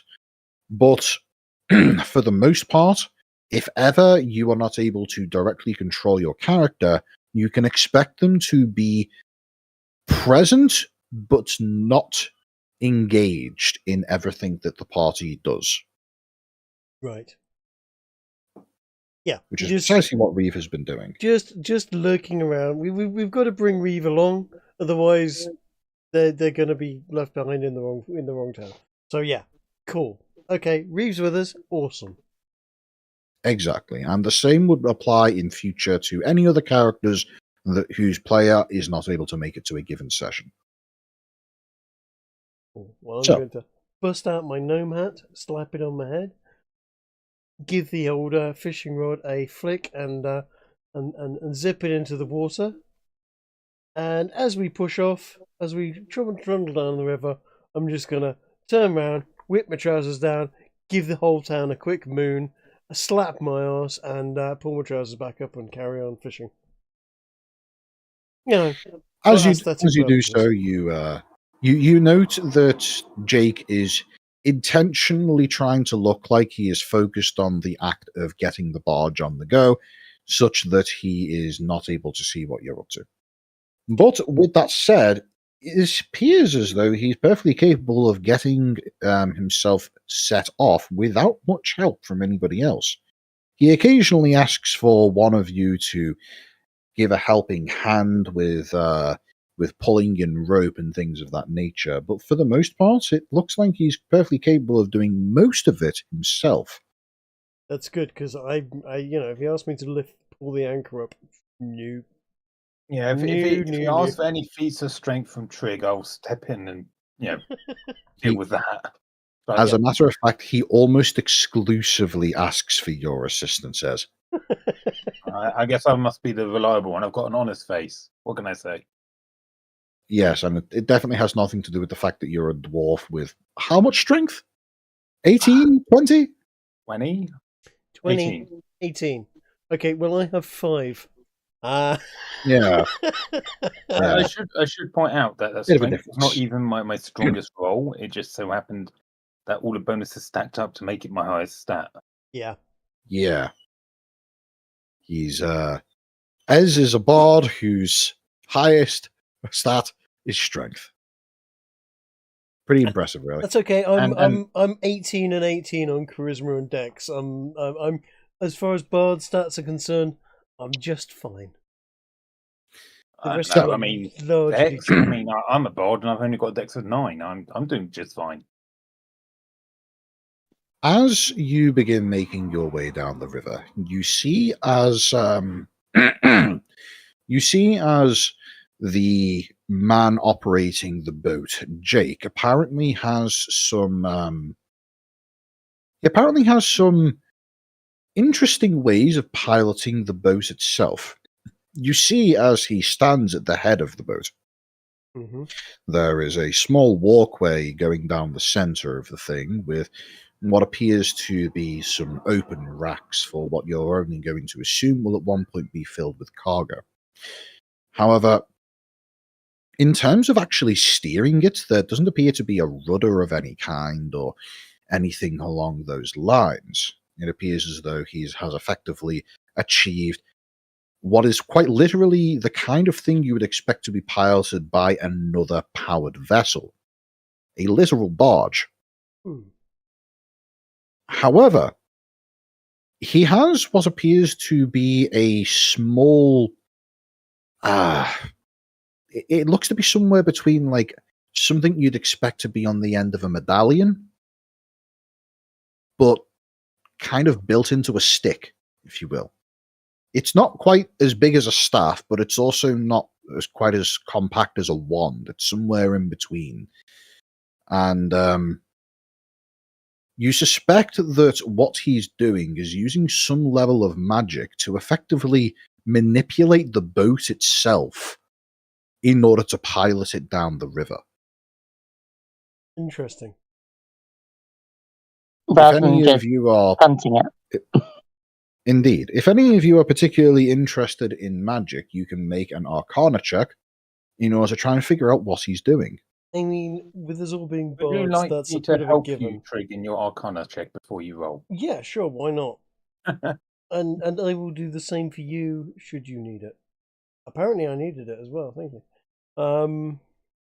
If you, I will allow for multiple people to make checks, but if somebody is assisting somebody else, they themselves cannot make the check.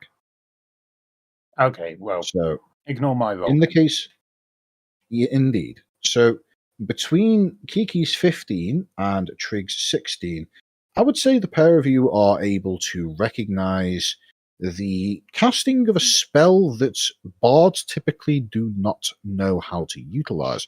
It's a spell called Shape Water. Ah, It's really? a simple cantrip that you know to be able to be cast by those who practice wizardry or gifted with the arcane arts via sorcerous sources, and also those who consider themselves to be the more natural side of magics of the druid variety. But in any case, you're able to see as whenever it appears as though the barge has hit an unexpected undercurrent and is drifting in a non-desirable direction, he quickly weaves a few mumbled words together, and suddenly the barge corrects course to the in the correct direction. It's predominantly guided by the flow of the river, but he appears to have a pretty decent way of doing things. You're curious as to how he would go about running it without active maintenance, however. I'm gonna spend a good. I mean, how long is this boat journey gonna take? All in all. You haven't asked, but given that he has suggested that you bring food with you, Yep. you suspect that it's at least a day. I mean, looking at the map, considering where we are, I'm expecting there's going to be a trip down the river, which is going to be going with the flow, and then a trip across what is quite a sizable lake to get to Verpack. I'm expecting at least a 2-day journey, potentially more. But no. So I'm gonna. You know what? I want to spend a good deal of time, basically talking magic. You know, we are after all bards. Bards they talk to people, they get their stories, they share stories, and he's a magic user. I want to know about that. I'm gonna share with him some of my magic.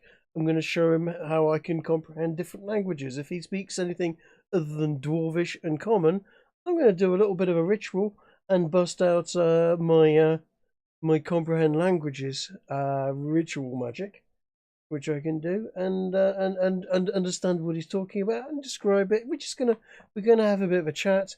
I might even, if we've got time and it's not going to, if it's not looking like it's necessary to need slots, I might even bust out a command spell, just to demonstrate it.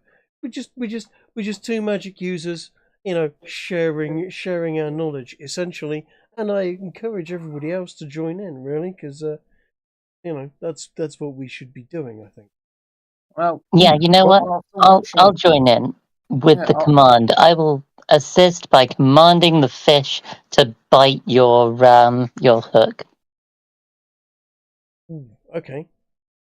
After watching him try doing this shape water for like a while, can I try and imitate it? I would say that you are confident in your bardic-based magics enough to know that this is simply outside the purview of what bardic style of magics are able to accomplish. Bang. That's a shame. Hmm. All right, well then I'm just going to take out my harmonica, sit down somewhere, and just play a nice river crossing tune. Well, as Robert and Jake proceed to engage each other in conversation, with Kiki joining in here and there, the conversation largely follows the pattern of engaging in conversation for a while, with Jake always keeping an eye on what's happening with the barge, and occasionally having to cut the conversation short in order to recast this cantrip to readjust the direction. He informs you of the fact that it's nice and easy making your way down river, but trying to fight against the current is a different matter, and that's when he has to employ more potent magics. Of course. Makes sense. Potent magics like But, what? well, as you ask him that, he looks at you with a degree of, I wouldn't say suspicion, but a look of doubt, and he says, business secret. Can I try to I'd say persuade him to partake in a bit of sharing? you can, or alternatively, you can roll an insight check to see if you can figure out what he's saying between the lines. I'm going to give you some bardic inspiration. Thank you. Much appreciated.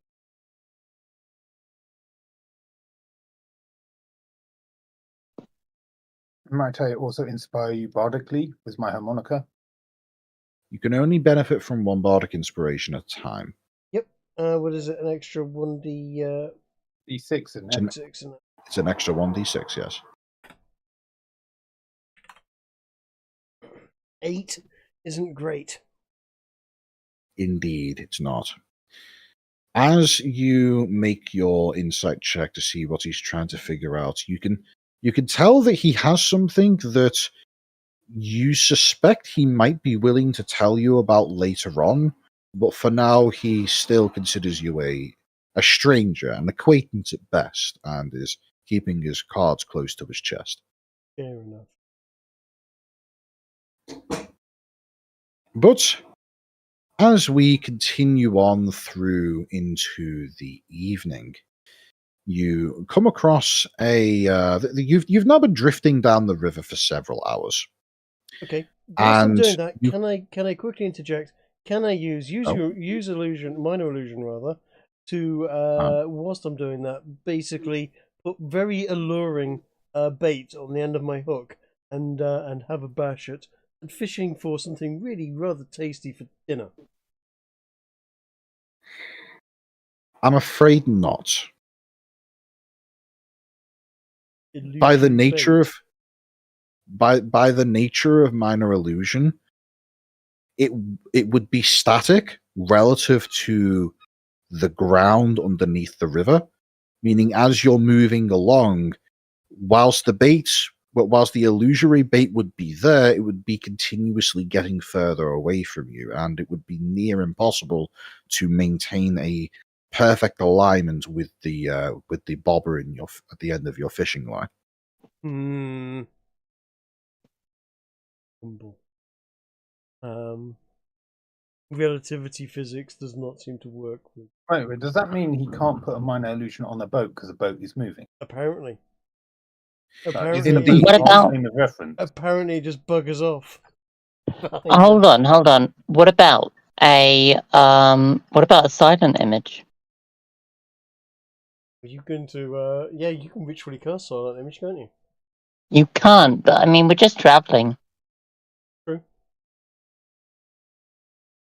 Because of the simple nature of what you're using silent image for, I would say roll me charisma, and with a sufficiently high roll, you can twist the nature of the magic to recognize the boat as the frame of reference to make it more viable. Sure. I think it's pretty viable anyway. Here, I'll link the spell so you can see the text for it. Go ahead. Let's see. You see, it says target a spot within range. It also says that you can make it appear to be walking or moving if it's an animal. Indeed, though that is within the 15-foot cube. What if we throw Kiki off into the water? Would she be close enough then? What if the target of the what if the spot, the target was a in fact, yeah, I'm going to make a charisma check to modify it slightly so that the spot is a physical spot, not a space in time in the physical world, but literally a dot on the fishing bobber. Yeah. That was a save, but if we deduct the 2 that you would have for your proficiency bonus, that would bring it from an 18 to a 16, which is sufficient as far as I'm concerned. You are able to use your creative nature as a bard to twist the nature of the magic itself as it is being cast. And as such, you are able to lock the frame of reference for the silent image's duration to the bobber itself, allowing you to use silent image to create a illusory, almost holographic projection on the end of the bobber, wherever it may be for the duration of the spell.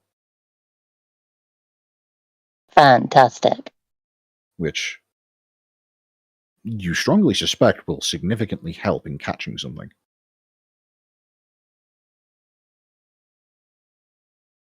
So, that said, as Robert attempts to recast his line, he casts it off the back of the boat using his ad hoc gnome costume, and in doing so, about 2 or 3 minutes of there being a slowly wriggling and occasionally struggling looking worm attached to the outside of the bobber, you suddenly feel a tug at the end of the line. Go ahead and give me a strength check in order to determine if you are able to resist the force of the fish. Now we can all see the bobber. We're all watching this. I would like one of us, if possible, to assist, and the other one to provide bardic inspiration. I would argue that I would argue that if you so desire, you can hand the rod off to someone else to make the check for you. You know what? I will hand it to our nearby dwarf who actually has some physical. I do have upper strength, but I don't have dex. You've got Does that matter? I mean, if it's dexterity, I can do it. But if it's strength, you should probably do it. Are we talking strength or dexterity here? It can be argued that there would be a bit of both in this. So in that case, I'm going to make a dexterity saving throw.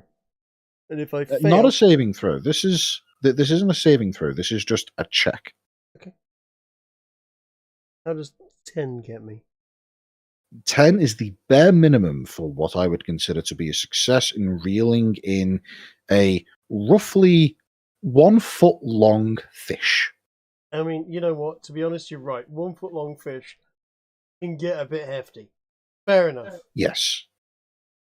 It is a battle, the likes of which you have never encountered before in your life. This fish, you feel as though if you were to try and hold it in your hands, would beat you in an arm wrestling competition, despite itself not having any arms. And yet, through the guile, wisdom, and most importantly, dexterity that you are able to muster in your frail halfling form, you are able to eventually coax it up and onto the boat, which is probably assisted in great amounts by the hefty dwarf that promptly grabs the fishing rod out of your hands and pulls it onto the boat. Yeah. Although that's really fine. I just imagine when I see this going on, I stop playing the harmonica, just go over there and grab him by the back of his belt so he doesn't get yanked off the boat. How wide is this fish? I believe I am right in thinking that a salmon would be about the right size and shape. Could I slot it into a scroll case so that we can deal with it wriggling around a lot better?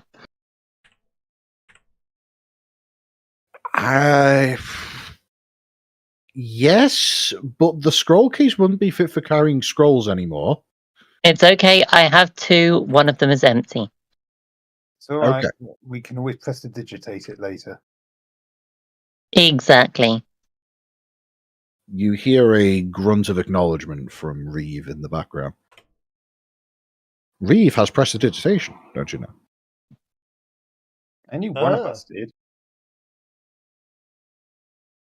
So, you've successfully managed to overcome your first physical altercation of the game. Congratulations. Thank you. Excuse me, I kicked a guy in the nuts last week. That was more of an insult to his pride than anything else. Yeah, he was already down.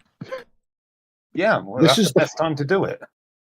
This is the first kill of the game. Let's just put it that way. So, you see as Jake is quite happy with the results as he prompts you to look into the little living quarters on the back of his barge and directs you towards an interesting looking little apparatus. I'll give you a brief description as to what it looks like. You see as a freestanding, albeit somewhat bolted into place, wire rack of sorts. It looks like it may be made of either brass or perhaps gold, and it is this almost think of it kind of like the top of a barbecue, but there doesn't appear to be any obvious source of any obvious source of ash source or somewhere where you would light a fire. And instead there appears to be a series of small, almost ruby / rose quartz looking rocks embedded into various points along this wire grill. And as you look at this object, this device, anybody who wishes to be present, anybody who isn't playing a musical instrument or something to that effect, make me a I'd say a history check would be most appropriate. All right.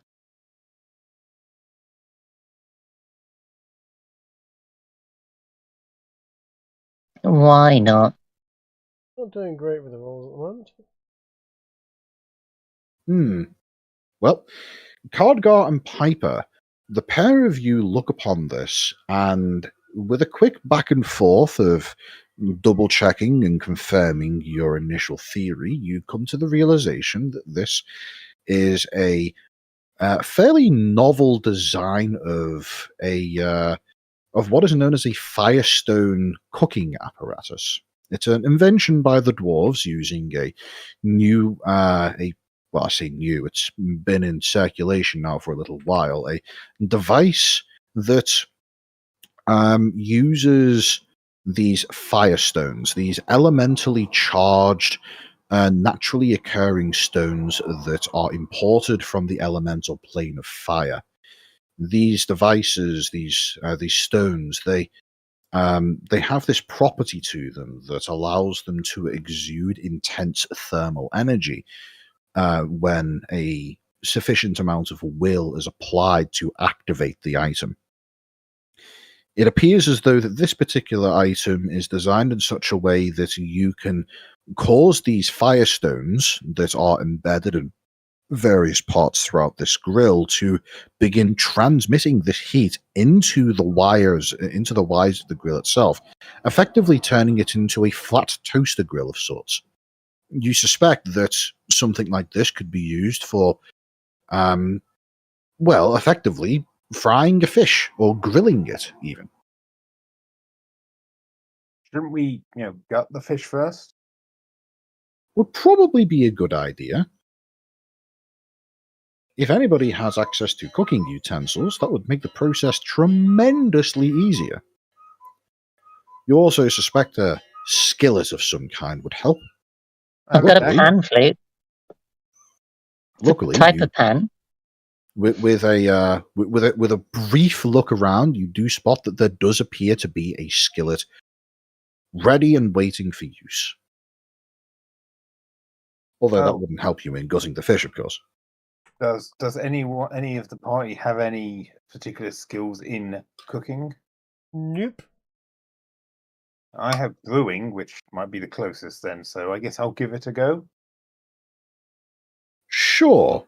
Alternatively, you could try asking the man who's made this journey regularly for presumably at least a year or two.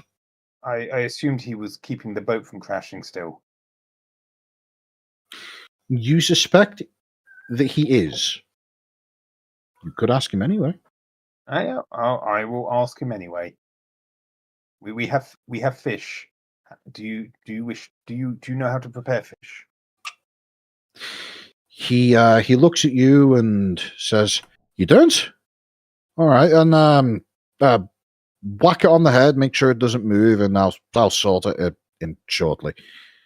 We'll have to pilot the boat to a standstill soon. I want to get past this bridge before we moor up somewhere." I mean, we've already strike on the fish. We've already got it in a tube. We can steam it. Will the tube survive being heated? I mean, enough to be mended. Sure, if you want to go for it, go for it. There's some drinking water in the back there in a barrel. You can use that, I guess. Fantastic. I'll heat the water up and Are you gonna steam it as it is? No, we'll gut the fish. I mean, do you want to go through the step by step how we gut the fish? I mean, we can do that if you like, but we don't need fish gutting autism in this game, I'm afraid. But that being said, just as long as it's been said, I just don't want Ginger to poison us. That's all. Well, you'd be fine, Trey. You'd be fine, Ez. Not sure about the others. That's true. Anyway, we can essentially run the. Would you commit some of your brewing apparatus to this so that we can funnel the steam through the tube? Well, I think As we don't heat we some have a water on the dedicated stove? galley on this ship. Don't or The quote unquote galley / kitchen that exists on this barge consists of what effectively amounts to a hole that you suspect unwanted things get tossed through in order to dump them into the river water. A small wire rack grill that is effectively a miniature barbecue setup. And a pot that you could use to boil some water. A skillet that you could use to fry things. And that's it. There's some There's enough utensils for stuff. moving food around. There's enough stuff there to heat some water up and just funnel the steam through the pipe. Yeah, assuming you can get the steam into the pipe. You need a sealed container for that. But No, we just need to funnel it through. as you are in the back of the boat doing this, who's involved with this, by the way? Presumably, Kiki, you are trying to figure out how to steam this freshly caught fish. What about the other two? I'd presume we, as halflings, know how to steam a fish. Everybody Not knows how to necessarily. steam a fish unless they aren't fit to be in a kitchen. Yes. Well, that's the thing. You're bards. Bards aren't. Bards. Yeah, but It's we're not an also inherent knowledge. Steaming fish isn't. It's not an autonomic nervous system kind of function. but It's we're something that you have to also be taught. we're also Shire folk. Indeed. well, I guess I'm going to be watching with interest at what Kiki's trying to do. Okay, If so there's anything in particular I can help with, I will help. well, I'll ask Mainly again. just watching. Ez is in the back in the galley. So is Kiki. What about you, Trig? What are you up to? I am going to be suddenly taken upon by bardic inspiration of myself, not the actual spell. I'm going to grab a pen and paper out of my backpack and scribble a little ditty about the heroic fight for a fish, Right. Okay. which I will perform in a comedic fashion this evening whilst we are or after we. And are you doing this off the back of the barge, or are you in the indoor section, or are you up at the front nearby where Jake is? I'm going nearby where Jake is, and I'm going to sort of just be, wherever I can find somewhere to quickly jot down some notes for a quick Okay. idea. Greg, are you sure you're not Well, playing a before- dwarf? Because you're acting much like one of the dwarves from Dwarf Fortress. You Well, see before a thing, we- you must turn it into art. Before we go any further with I'm a this, bard. I must turn things into art the moment I see it. Oh, it occurs to me. Will it menace with spikes? That's the important question. No menace or spikes. No, not this time. we've just been joined by Motch.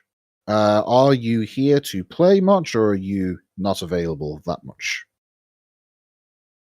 I can probably listen at least for a fair bit, but I am currently walking home through the mean streets of undisclosed seaside town. Ah, Fair enough. fair enough. In that case, feel free to just listen in. Currently, your character Reeve is in a zombie-like state. Don't worry, it's just a narrative thing. And is present but not actively doing anything. So, speaking of doing things, the aforementioned bridge that Jake said that he wanted you all to get past before mooring up. As the lot of you are in your various places doing various things, only Trig, Robert, is able to actually see what happens next. Okay. As you pass underneath the bridge, you unexpectedly hear a loud thump. And as you turn around, you see as though suddenly a tall and slender figure has suddenly made his appearance on the boat behind you. Coatrack. He says, and he reaches into his cloak, very ominously. Oh no, we're being robbed. As This you shit again! This shit again! You hop onto someone's boat, you reach into your cloak, and they think you're robbing you. Well, I mean, You're that band that was trying to recruit yesterday, right? yeah. Are you just out for a jog or what? I mean, you just jump on the barge. I was going to perform for you. He pulls out his triangle and starts playing it. Okay. Ding.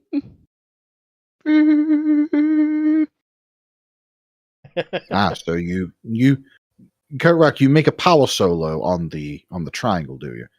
Yes. Okay, go ahead and roll me a performance check. Glad you said Excellent. that. I was about to say roll me a performance check, and then I realized I wasn't DMing. Now, 25.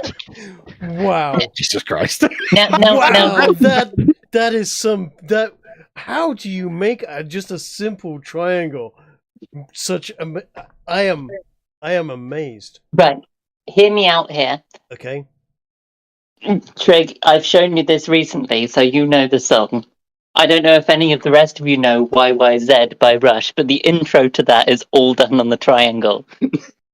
Yeah, Rush is some kind of mad genius stuff. Anyway, but yes, yeah, okay. So you I am blown away. I put down my dittying that I was doing. I finished my song, and I just go, Robert. My name's Robert. You have a name? Join us. You are clearly a worthy. I'm frankly stunned. How you make that simple instrument make such amazing music. nice to be appreciated for my skills at some places. Well, I will be joining you guys on your ride and the rest of your journey. That is my own decision. What should we call you, strange dog, wanderer, and elf? Not elf. He swings his cape back with a hand, and by cape I mean cloak, and says, Essig. Essig Ubame. Essig Ubame. I did not name myself. That is how life goes. Did we hear below deck Trig shouting that we're being boarded and robbed? You obviously heard the beautiful triangle performance. You did, yes. Yes. You heard what those of you below deck would have heard was threefold. First of all, a loud thump and a slight shaking of the boat. It's possible that you may have hit a rock or something. Followed immediately by an unknown voice proclaiming his presence and the fact that he's offended at the idea that he's here to rob you. Immediately followed by the most incredible triangle solo that you have ever heard. In fact, not only that, the only triangle solo you have ever heard.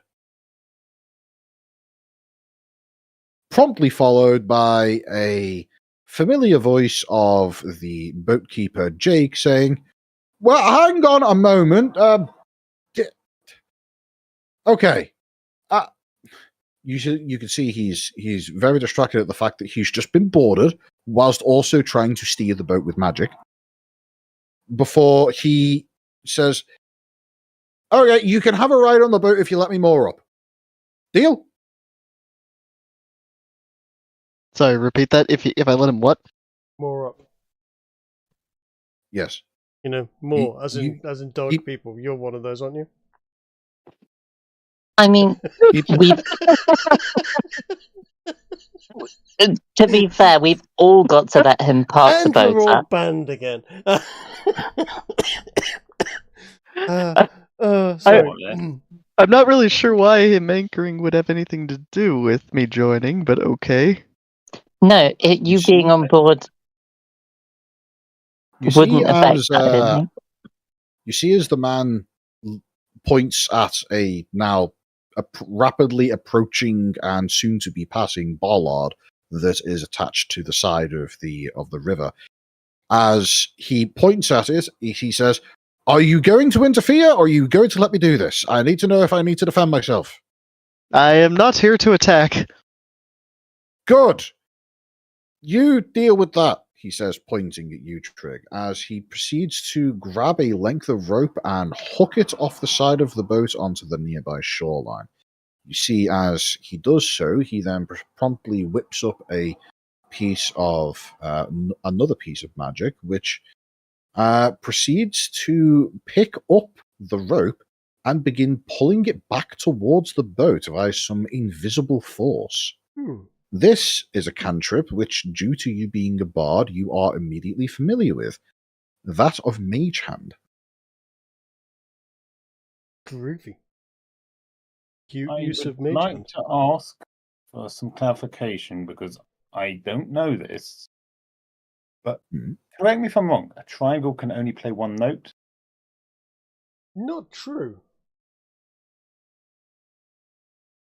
I mean, it's a bit one-noted, but using various other skills and muting and dulling with fingertips and so on, you could probably get a multitude of sounds from it. I'm just trying to work out what we actually heard during the triangle solo. Okay. I'm Perhaps linking to that Rush piece of music that was mentioned. I'm doing exactly that right now. Right, okay. I'm just going to drop this in D&D room because we're not going to put it on the stream because that's it. We will immediately get demonetized and all sorts of other stuff. But that is YYZ by Rush, who are insane genius, quite frankly. And yeah, you can do more than just ping with a triangle if you know what you're doing. So like the first 6 seconds. Seemingly so. Yeah. Okay. So that's going to be something we probably never heard before. Yeah, precisely. Yeah. New sound. You know me. I'm all about the new sound. We can incorporate this. So plus he ticks DEI boxes. Look, he's not the same color as us. That's a good question. He's weird and tall. What does he look Hang like? on a moment, guys. Hang on a moment, guys. Half drow, half human. As the boat is slowly pulled into the side of the river, you see as Jake uses various little tricks of magic and things of that nature to effectively tie the boat up to the side of the river, a section that you can see has been specifically crafted for the purposes of temporarily storing a vessel. And immediately upon this coming to a close, he looks with some degree of suspicion at you, Coatrack, before giving a nod of, "I trust you to handle this," to Trig, before making his way off the boat in order to just, shore up the various bits of lines and such. With that said, I'm now going to allow the newest addition to the party to introduce his character in character. Take it away.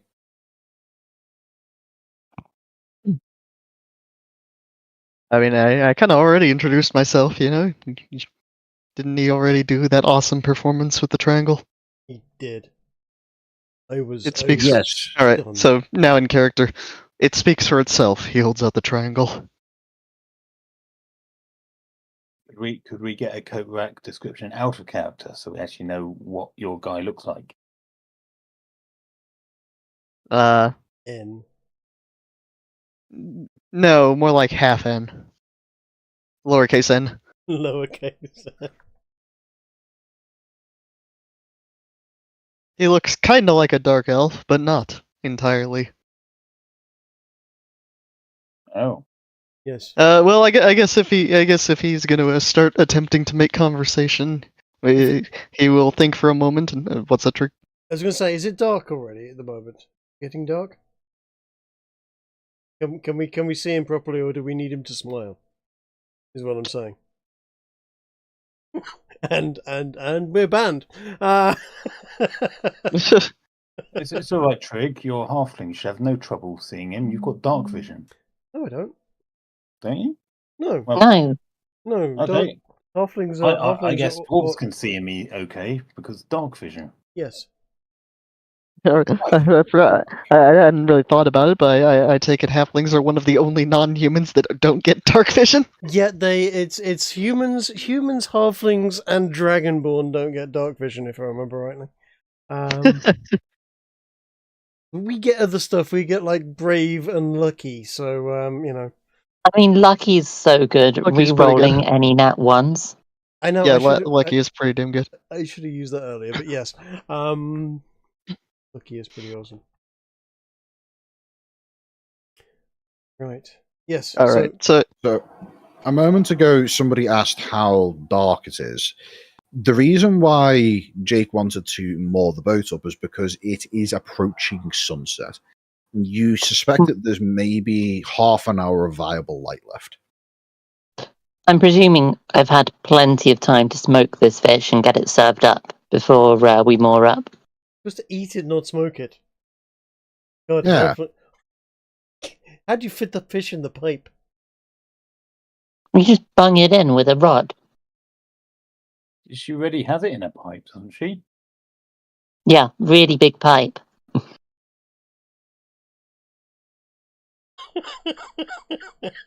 This is my fish bong. Literally, that's what's in my head at the moment. Is a halfling smoking a big fat bong with a fish wedged into the far end of it. Jesus Christ. Oh! I wish we had an artist on hand. Starting to get the idea for our ritualistic next. I'm starting to get the idea for our next song. We smoke fish every day, yo.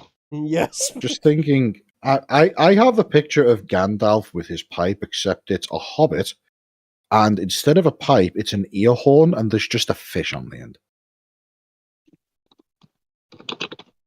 Believe that.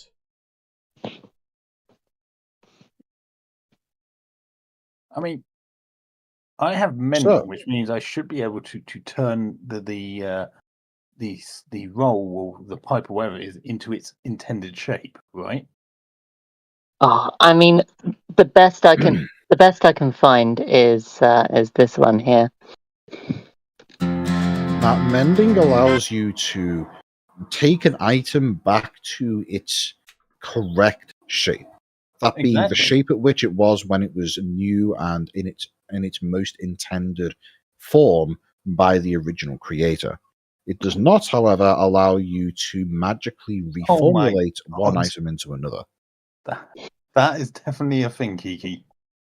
That is Yes, it definitely is. a thing. Okay, I can't play it because it will hit the stream. But Ginge or somebody else, check out the new song that I have just stuck into the Bards room, and let me know whether or not it's something worthy of sticking in as the outro to the stream at some point this evening. Oh, Okay, God. I'm listening to it now.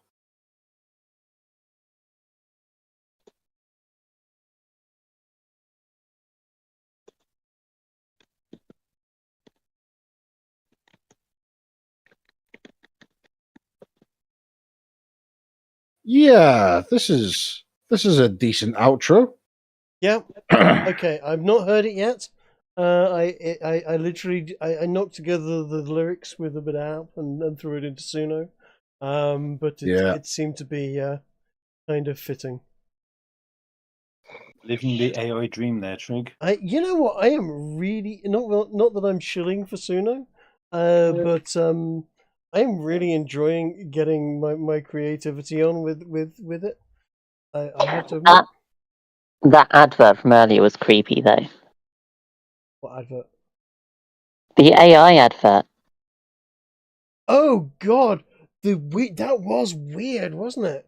I was watching a YouTube video and this advert came on, and I was I was about to click skip next, sort of through it, And I was looking at it going, there's something weird about this. And it was some old guy talking about some stuff. And I was just like, there's something off about it. And I had to I grabbed Kiki. I was just like, this is AI, isn't it? And she was like, yeah, that is. And it was beyond uncanny valley, is all I can say. We are going to have to be very careful in the near future. AI is getting so damned good. The only thing that gave it away is his mouth didn't quite lip sync with the words, and the top half of his face was expressionless, whilst the bottom half of his face was moving. But it was creepy as shit. Is what I'm saying. Sounds like what you're saying is it can pass the autist Turing test. It would pass the autist Turing test. I was looking at it going, there's something wrong with this, and it took me a good. It got past the countdown for the skip advert button before I went, this is AI. It took me a good 30 seconds to recognize it as AI. Oh, that's actually really clever marketing, though, because they if they did it intentionally, they got your brain into that uncanny valley place that you didn't hit the skip button. Possibly. I mean, that was it. It was for guitar lessons or something. But yeah, no, it was. Oh no, they know you're playing a bard. I know, right? I don't like the future. I want to go back. It's. Here's the thing that bothers me the most about it is at what point do we start going, I can't trust anything I see on screen anymore? What point do I dude, just literally... I've been there for over 10 years. Well, yeah, I mean, me too, but there's been a large amount that you can trust the videos that you see displaying at least that angle of what you're seeing. Trig, do you remember that? Do you remember that video that you directed to many of the people in here of a guy with a photorealistic rendering of a burning car? Yes. Yeah. Since you showed me that, I have immediately decided, nope. Unless I see it in person, it didn't happen. Yep, absolutely, and you're right to at this point, and believe nothing. Long gone are the days of Pixar. It didn't happen. Yeah, I mean, I guess I'm generally okay with this from the point of view that ads have never worked on me, so AI will just eventually give up trying to show me ads at all, because that will be the most efficient use of the energy. No, because they still get the watch time from it. Yep, they get paid for watch time. It doesn't matter. It does not matter a jot to them whether or not you buy their product. I'll still skip the ad then. That's fine. They literally Doesn't mean you classify didn't that as see it. engagement. Yeah, that means you literally saw it and clicked on skip. They count that as engagement as well. It's That's ugly. messed up. Yeah, I know. If you're advertising a product, you're still benefiting from someone seeing it even for a few seconds. Yep. It just means that if you're clicking skip, they know that they need to hit the content within the first few seconds. They can do that. To be honest, you would probably do better at dissuading the advertisements from targeting you if you were to just literally let it play and walk away from your computer during that period. No. Tell the algorithm that that gets you the watch time, and that gets you the watch time. Shorter. That gets you the watch time, and the YouTube algorithm has actually been really heavily tailored these days to people have been getting really heavy watch hours from movie content, where they'll do a piece of content that runs for like a couple of hours, and then they'll do another one, and then they'll do a stitch of them all together. And they design it so that it's for people to watch in the background or to fall asleep to, so that they can farm the watch time. And YouTube and all of these other channels that people use for streaming platforms and things monetize that as watch time and reward them for it in the algorithms. Jesus Christ! Was it Spiffing Brit that did that? They're basically literally doing, 10 videos of half an hour apiece, and then you're stitching them all together into a big epic, getting the view time for all the half an hour ones, and then because they've done that, because people have watched those, they will then, if they fall asleep with YouTube playing, they'll get immediately linked into the full Epic one, which will have 30 adverts in it, and they'll get paid for all the adverts. Yeah, and because your watch time and your hours on it will register that you like watching those long form shows at that time, so we'll automatically find and put long form content on that's several hours while you're asleep because it thinks that's what you want to see at that time, and it feeds into the algorithm even harder. By the way, guys, I think at this point we can safely say that we are on break. Fair enough. So, if you have food plans or anything along those lines, feel free. Otherwise, if you would prefer to have your characters discuss things in character, go ahead with that. But don't ask anything of any NPCs for a short Fine. while. I'm going to go and grab a quick snack. I think we've got a melon or something to eat. And you know what? I'm going to stick on that little bardic ditty that I've just created for the viewers at home to enjoy whilst we grab a thing. Oh no. Yeah, that's I'm right. going to go and actually prepare myself some noodles, so I'll likely be back in about 10 minutes. Groovy. Back. And here is what I've just created. Thank you, Suno.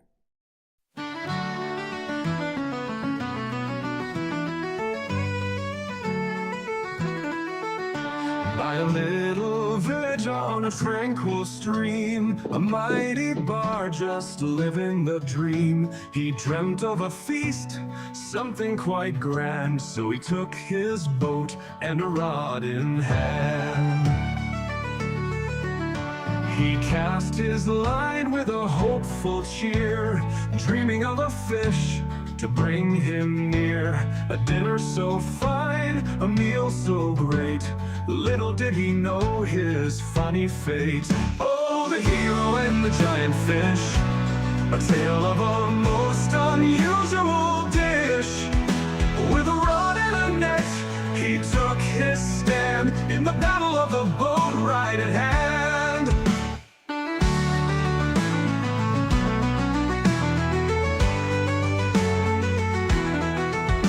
The water rippled, the line grew tight. The hero struggled with all his might. Out from the depths with a splash and swish came the biggest, meanest giant fish. He held on tight, his boat did rock. The fish pulled hard, it was quite a shock.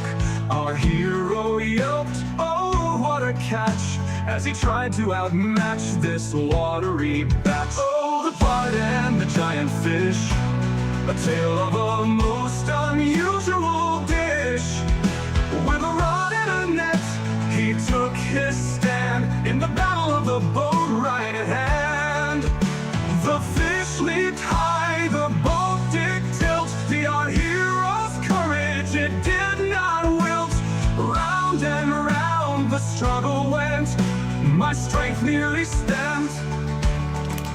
With a final tug, the fish broke free, leaving our hero soaked to the knee. He sat in the boat, a pitiful sight, but laughed out loud with all his might.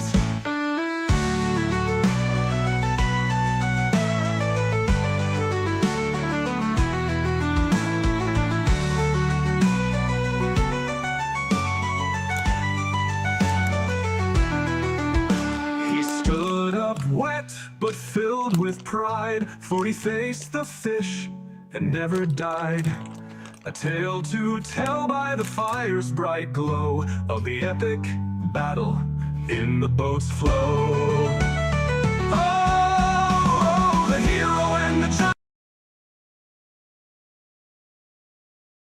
Yep, sorry, that's another packet of crisps, and yes, I am back. The music was playing, but I've ended it now. Because I've just changed over. Yeah, fair enough. Yes. So I went downstairs for melon and found that the melon had all been eaten. And then you were melancholy. No, I found a packet of Haribo and went, no, right, these are all mine, I'm not sharing them now. Haribo. Hmm. They're really weird Haribo. Copies. Odd tasting, but they'll do. But I was just thinking something, Trig. Mm-hmm. You know how my guy knows Thunderclap? Yes. And you know dynamite fishing is a thing. Uh-huh. You reckon that we could combine those two together? Well, we could both thunderclap. Yeah, I was just wondering, like, do you think that's worth a shot? Let's have a quick look at thunderclap, shall we? Because I don't want to sink the boat. You think if you both thunderclap on opposite sides of the boat in like concentric, like in the right pulsing frequency, you can propel the boat forwards with the shockwave, I mean, it should work, principle. Yes, but it's... while also killing all the fish. Or stunning them. I mean, it is lightning damage, isn't it? Oh, sorry, it's not thunderclap. I know it's thunderwave. I've got both, but thunderclap's a cantrip. Yeah, thunderclap's a cantrip. Thunderwave would probably, 2d8. That would possibly damage the boat. Yeah, this is a 1d6 thunder damage. I don't know if wood is susceptible to thunder damage. Yes, almost certainly. But wood like is just flexible. lean over the boat and clap my hands under the water. Or one that's moored up, just walk a few meters downstream and do it there. Now you're talking. Yeah.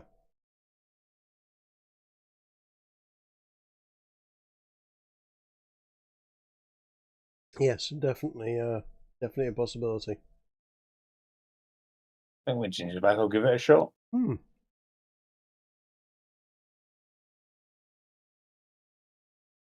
By the way, I do hope you're keeping copies of all of the lyrics you're making, because I think we will have to give them a go, because quite frankly, the auto-tuned voices drive my head nuts.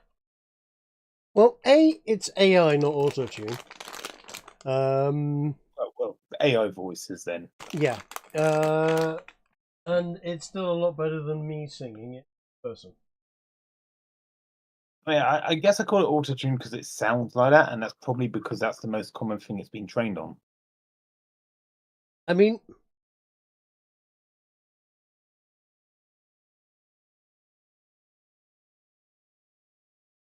I wouldn't like to comment. I'm not. I my musical ability is not as great. I'm not a good singer.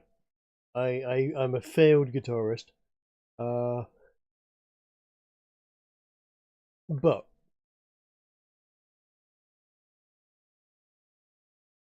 there is a huge amount of pop artists out there these days that are all going through some sort of synthetic or synthesized music modulation to put them in tune. So yes, by and large, I would imagine it's been trained on auto-tuned people singing. Certainly, it's not going to be pumping out a Whitney Houston banger, or a really classically trained opera singer, etc. But some of it's not bad. In fact, I encourage you to look through some of the stuff I did earlier today. Yeah, I saw you post a lot of things. I mean, I've kind of been busy trying to get Fallout London set up. Yep. But what has happened is Ginger's written quite a lot of lore for the whole Yisrael world, if you will. And I was just going through the lore that he'd written and created 5 songs based around the creation of the 5, if you will, founding gods of his universe, if you will. and tried to keep them in theme with their various sort of how to phrase it right, their ethos, their, you know, what they are. No, I spoke to Ginge about it, and apparently I've got a couple right. A couple of them aren't quite right yet, but they're all differing. But it's basically a big rock anthem type of thing, and it did a good job based on the lyrics that I provided it. But if you play the Birth of Arrakis, or Arcanis rather, say Winds of Freedom and Flame of Conquest and the Void, I'm not particularly happy with Mountain Mother yet. But if you play, you know, just a bit, you can get a feel for the variation just around the rock metal anthem theme that I've gone for. That I'm able to pick now with the right prompts and other things. Certainly, you know, it helps giving it the right lyrics. But yeah, it's a good system. Fair enough. Like I say, I might check it out after we're done. Okay, I'll tell you what, whilst we're waiting, click the Void and you'll see how different it can get. Okay.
Before creation, in the seas of chaos, where the void was deep and all was lost. No light, no dark, no space, no time. In the endless depths, there was no rhyme.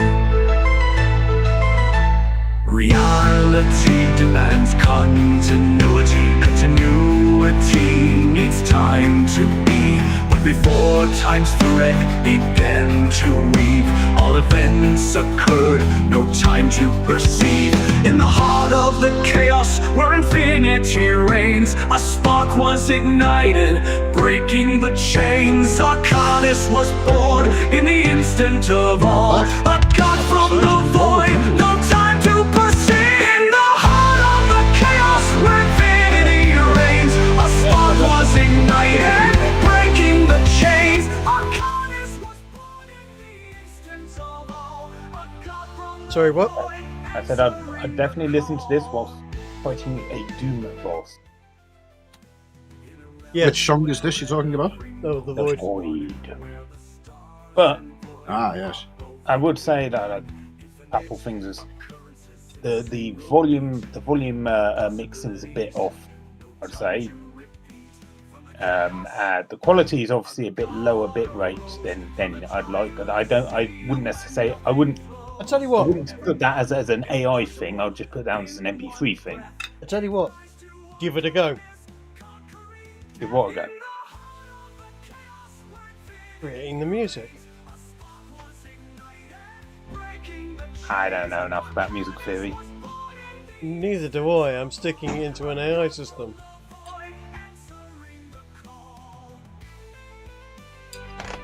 Maybe. I do find it dreadfully ironic that there's a. I'm basically writing the entire lyrics and D&D throwing it out group. there. Yeah, sorry, go on. There's an entire D&D group of people who all profess to have absolutely zero ability in terms of music, and have decided to play as a bunch of bards. Excuse me, I play the guitar and the violin. Yes, you Badly. do. However, that is not professing to have musical talent.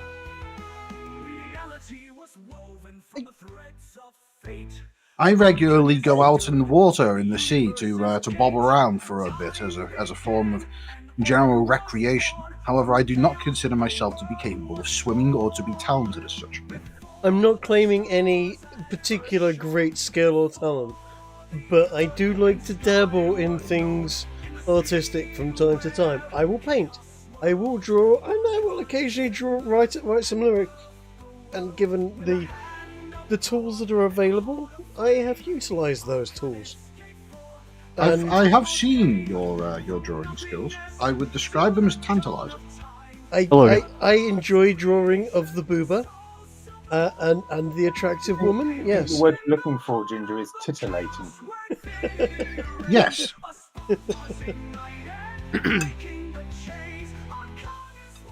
Anyway, if you are all ready to carry on, I am ready to carry on as well. I am ready to carry on. I have not been able to have melon because the melon was gone when I got there, but I have found other repairs to be had. This is a melancholy story. It is melancholy indeed.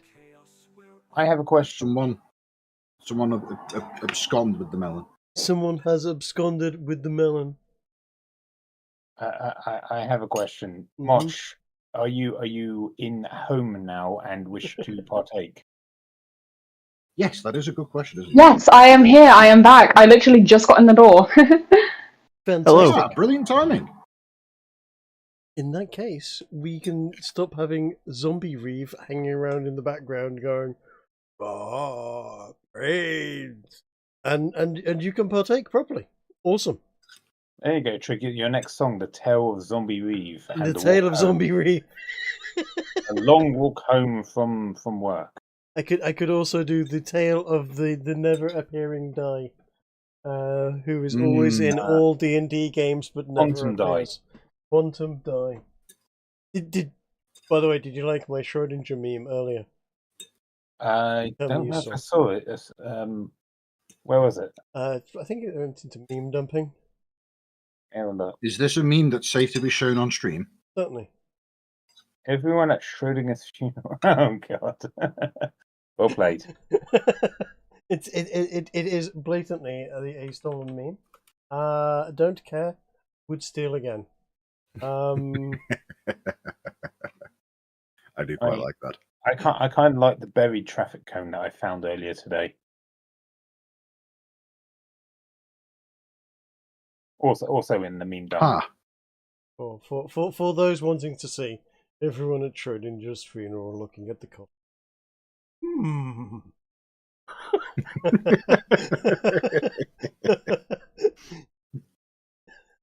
Yeah, no, I saw that on formerly Twitter, now as known as X, the Elon Musk's bastion of freedom of speech, sort of. And I thought, you know what? I like that. I'm stealing it. The website previously known as Prince. The website previously known as X, as Twitter, yes. You know what? It's better with Elon running it by a long shot, but You still can't name things. You can notice things, but No, I said you can't name things. You can notice things but not name them. Yes, you're quite right. It just shows he's an engineer. Engineers can't name things. Well, My well, favorite thing about Elon renaming Twitter to X is the fact that there are a wide variety of Southeast Asian nations who have explicit bans on websites that contain the letter X in their name due to the association with porn websites. My roughly equivalent to that is that videos on there are now X videos. yes. I mean, you could also argue he's a bit of a gamer nerd. I'm going to pretend XCOM. I don't know what X videos is because I'm a good boy and I don't engage in pornography. Oh no, I gave it away. Damn it. It's literally just a rating. It's like saying I don't know what R-rated movies are. I'd never watch those. It's just a rating. Doesn't mean you watch them. Yeah, true.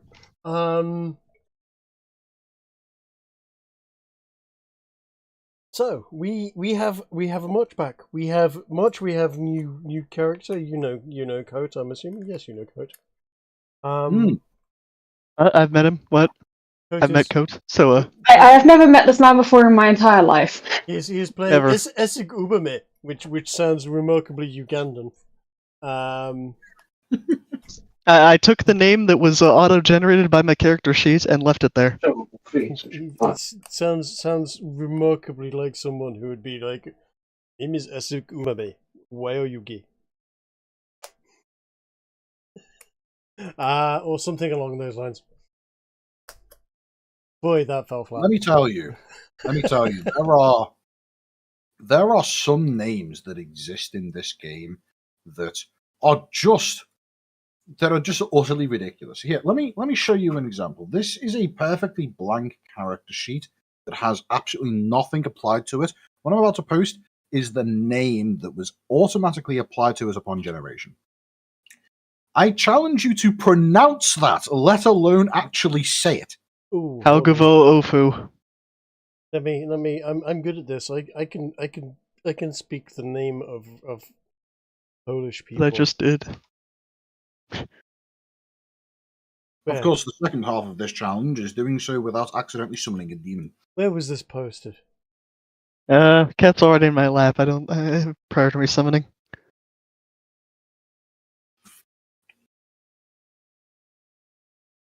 It was pasted in the Roll20 chat. Oh, okay.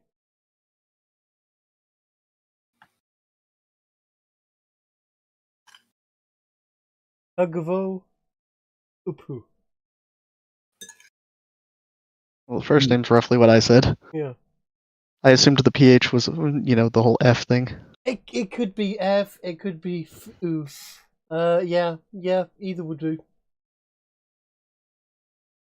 I gotta pronounce things written in English is kind of difficult. Well, I mean, yeah. I would not want to learn English as an adult.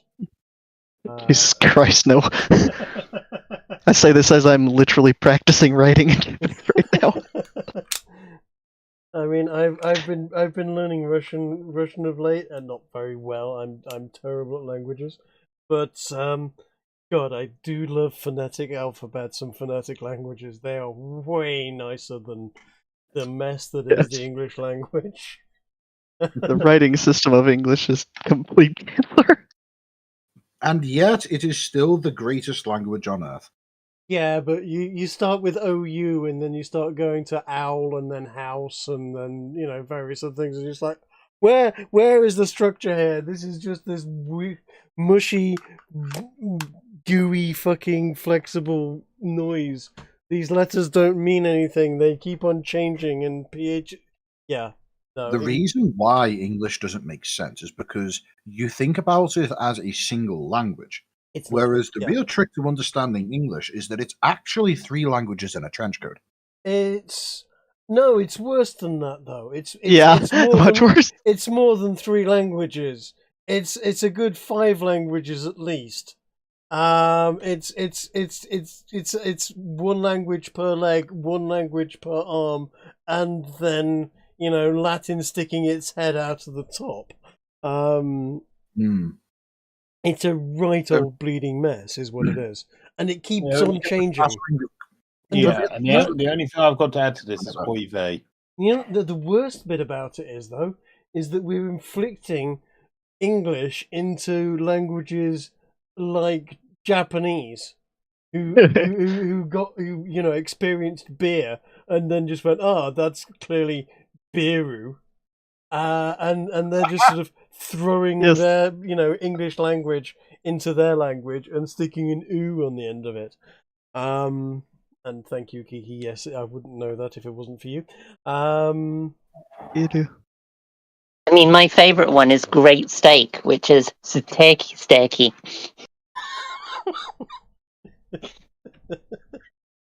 Jesus Christ. Still think you can't beat So- beat a bit of Welsh and hitting the Welsh for ironing board is a board smoothio. Don't forget microwave. Oh, that's the pingdy pop or something, isn't it? Yeah.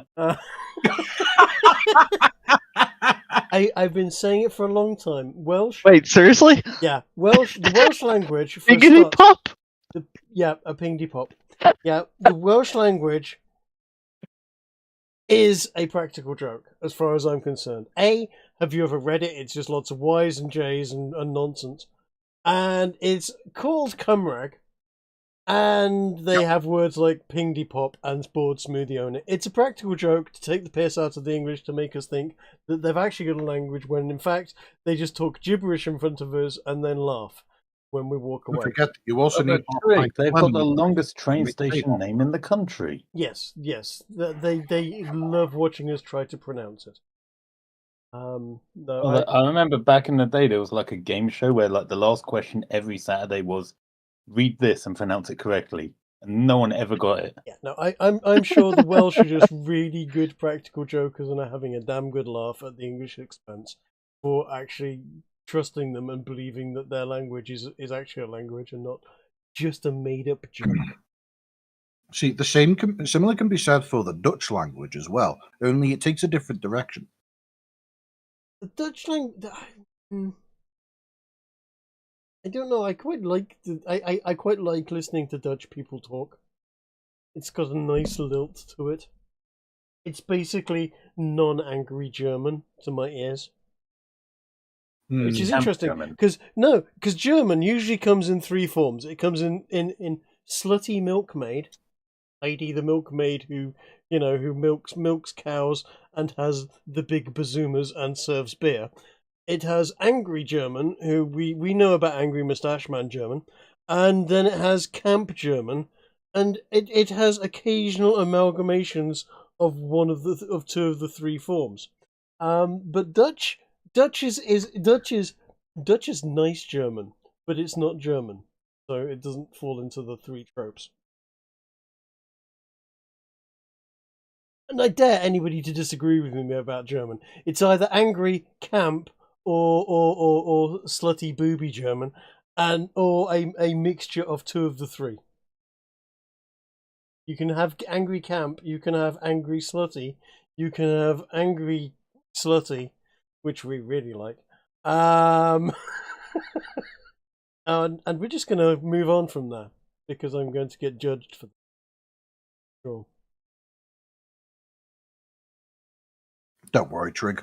I'm pretty sure the entire internet has already judged you. I would hope so by now. They've had plenty of time. They've judged them back. Guilty. Yeah. I think we're just going to have to accept this about Trig and move on with our lives. Right. So, we have made camp. We are by the river. We are eating fish. We have listened to a bit of a ditty played by the band to pass the time away. And I assume that you have incorporated the newest potential member into this little ditty playing. Yes. Yes, absolutely. I will now have to add triangle to all of the music that I put out in the future. Let your prompts just have crazy triangle solo intro. They're already quite bagpipe and lute heavy, but why not? We'll you know. Things So I'm just. Suno only gives me 120 characters for prompts, so it has to be kept. That's terrible. I know, right? Yeah. Is And that you have So, to put the whole lyrics into that, I'm guessing. Oh no, it gives me 3,000 characters for lyrics. Oh, okay. No, the prompts are style prompts. As I said, the lyrics are largely mine. AI, I've got a little help from ChatGPT for format, but All right. Well, I guess what we're eating, we're making merry, we're having good time, I think we're so. Yeah. cooking marshmallows at the fire, whatever. And we're getting to know our new friends that have just appeared jumping onto the boat as if they were about to rob us. Not that I want to make judgments about. Yeah, the thing I don't get about that is if you wanted to audition back at the town, how did you get ahead of us? I left yesterday. He's good at running, clearly. I mean, look. I already thought this one out. I planned. So. Since you're asking, I'll answer in character. Anyway, heard about your plans, and I decided to make a better entrance than you would have expected. I'll say I'm disappointed I missed the entrance. Can you do it again? Next bridge, maybe. I look forward to it. You heard the important part, though. you see as Jake the boatman says, "You know, that was very impressive triangle playing. But could you not jump on the boat from a great height, especially if it's full with cargo? It doesn't sit very high above the water in the first place." I will not let anyone get in the way of my art. Right, well, I suppose it's a good job that we're parting ways at the city then, isn't it? Sure. This guy's real friendly, ain't he? Parting ways is always sad, but there are new adventures to come from it. Good lords. Our parting is always such sweet sorrow.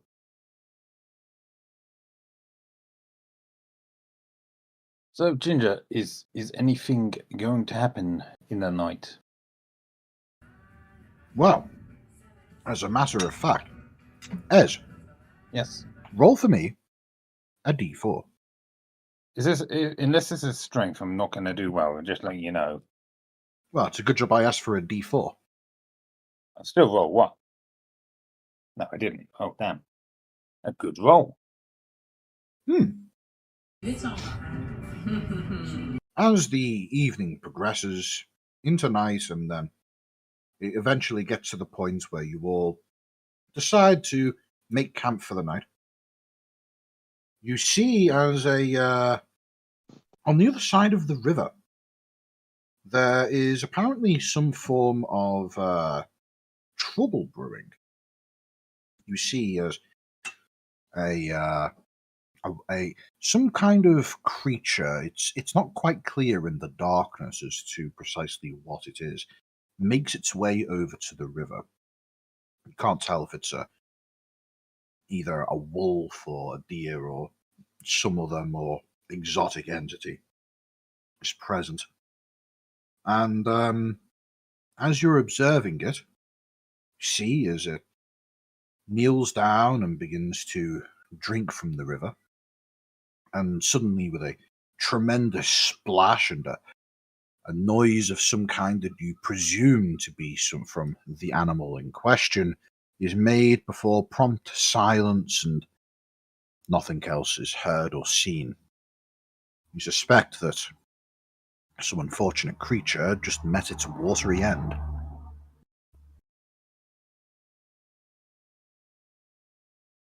Okay. Oh, sorry. Did just Ez see that, or did all of us see that, or did we need to roll for anything? Well, I imagine that unless he explicitly didn't, he would have pointed it out to everybody else around him.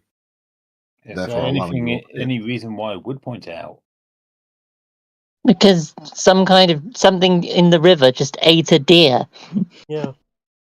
I Oh, mean, that's well, the sort of thing that people might go, bloody hell, that deer just got yeeted by a thing. Okay. I mean, I heard I could barely see what it was from where I was, but is that what happened, Ginger? Deer got Well- eaten. Well, from What your did you say? perspective as a dwarf with dark vision, you would have actually been able to see precisely what it was. And it looked vaguely like a deer, except it appeared to have far more impressive antlers than one would expect from a deer. A stag. Possibly. All right. Well, I'll say. Roll me a nature check. God, now I'll do good at nature. Do I even have that? Oh yeah, I do. I think it might have been alive. Do you say that out loud? Yes. As you do so, Jake looks at you and says, "Wait." He proceeds to describe the creature as a looking somewhat dark in its fur color, with a set of antlers that seem to extend upwards and outwards and seemingly grow into closed loops at points. Which, after a brief description, you're able to confirm that indeed was what it appeared to be. After which, Jake says, "That wasn't just a deer. That was actually a kind of, I suppose, a ghost of some kind. It was a well, we don't really know what it is. It's just this spectral entity that hangs around the river and the forest. It's a weird one." Are we Something like- safe on the river? What was that? Are we safe to be on the river with it? Oh yeah. It's there's been no recorded instances of attacking anyone. It's just a weird spiritual thing. I think it's something to do with the elves and the fae. They tend to, forests and fairies. They tend to go together. There is a grumpy cat being held by Cass. I wanted to give you cat-based accoutrements for a moment. There you go. That's That was it. it's a very grumpy kitty. And now back to your originally scheduled D&D. Indeed. Thank you for the cat noises. That was a very unhappy cat, Yes. or at least a very vocal cat. So is it? Are we talking a kind of ichthyr kind of creature? You'll have to explain that one to me. I don't get what you're referencing. There is the first boss in Valheim. It's based off the actual myth. It's a Norse. In fact, you know what? I will post a picture of it in the D&D room. It's a stag that is a guardian of the forest. Yeah. But so if I understand what you're saying, there was a ghost stag that I saw approach the river and then get eaten by something. It appeared to almost. It's confusing. It looked as though something definitely ate it. Something came out, a dark-looking entity came out and swallowed it. But it didn't seem to be particularly bothered about it. I'll relay this information to Greg. Sorry, not Greg. What was his name? Jake. Jake. To Jake. We'll call him not Greg. Yeah, Jake. Jake will do. So you say what? It ate the horns as well, the antlers. All gone. Just swallowed up. What? Just now? Yeah, just now. Jake looks concerned at that. He says, normally it would just go into the river by itself. At least according to what I've heard. Never known anything to attack it. Well, like Piper said, are we safe being on the water? Well, we're not on the water, we're moored up at the moment. I'm going to light a torch, if I may, and throw it in the general direction. I'm going to ask which general direction, see if I can throw something in the general direction of it. I'll point to the other side of the river bank. Do you know how wide's the river? Are we not on the water? I thought we just tied up to a post and we're still on the raft. No, well, that is an option, but at this point it's been clear that you've all gotten off the boat and made camp. Oh, okay. That was stated. We're not camping on the boat. No. Well.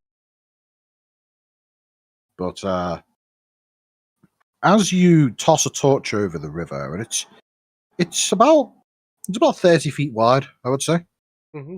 Like long enough that those with dark vision are able to see across, but if you don't have dark vision, you're not able to make out any reasonable detail. But you can toss a torch across if you want. Yep, I'm going to do that. I won't ask you to make a check of any kind for this. The torch flies across and lands on the other side and continues burning. But I'd like you all to roll me perception checks. Those of you with dark vision can do so with advantage.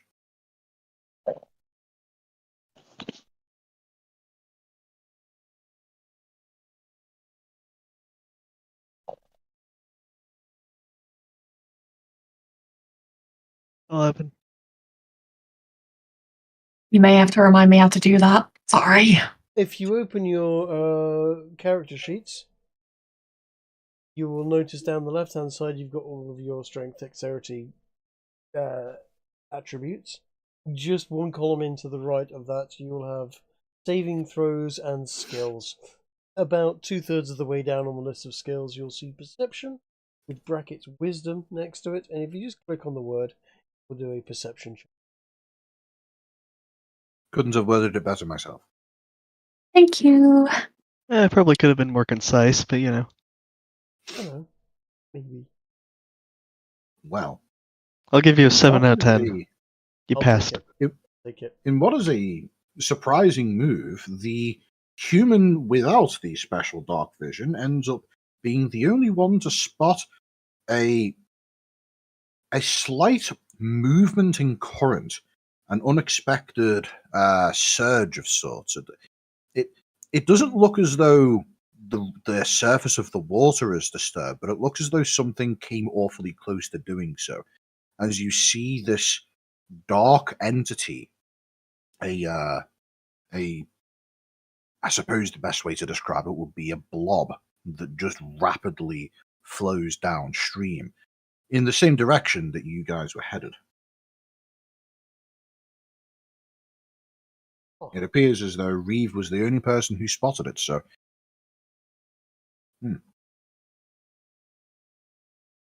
Reeve's a little bit of a coward, so he's looking at the water and he's being a little jumpy. Are you going to point and shout and go, it's over there? Yes, I think he may well do. Fantastic.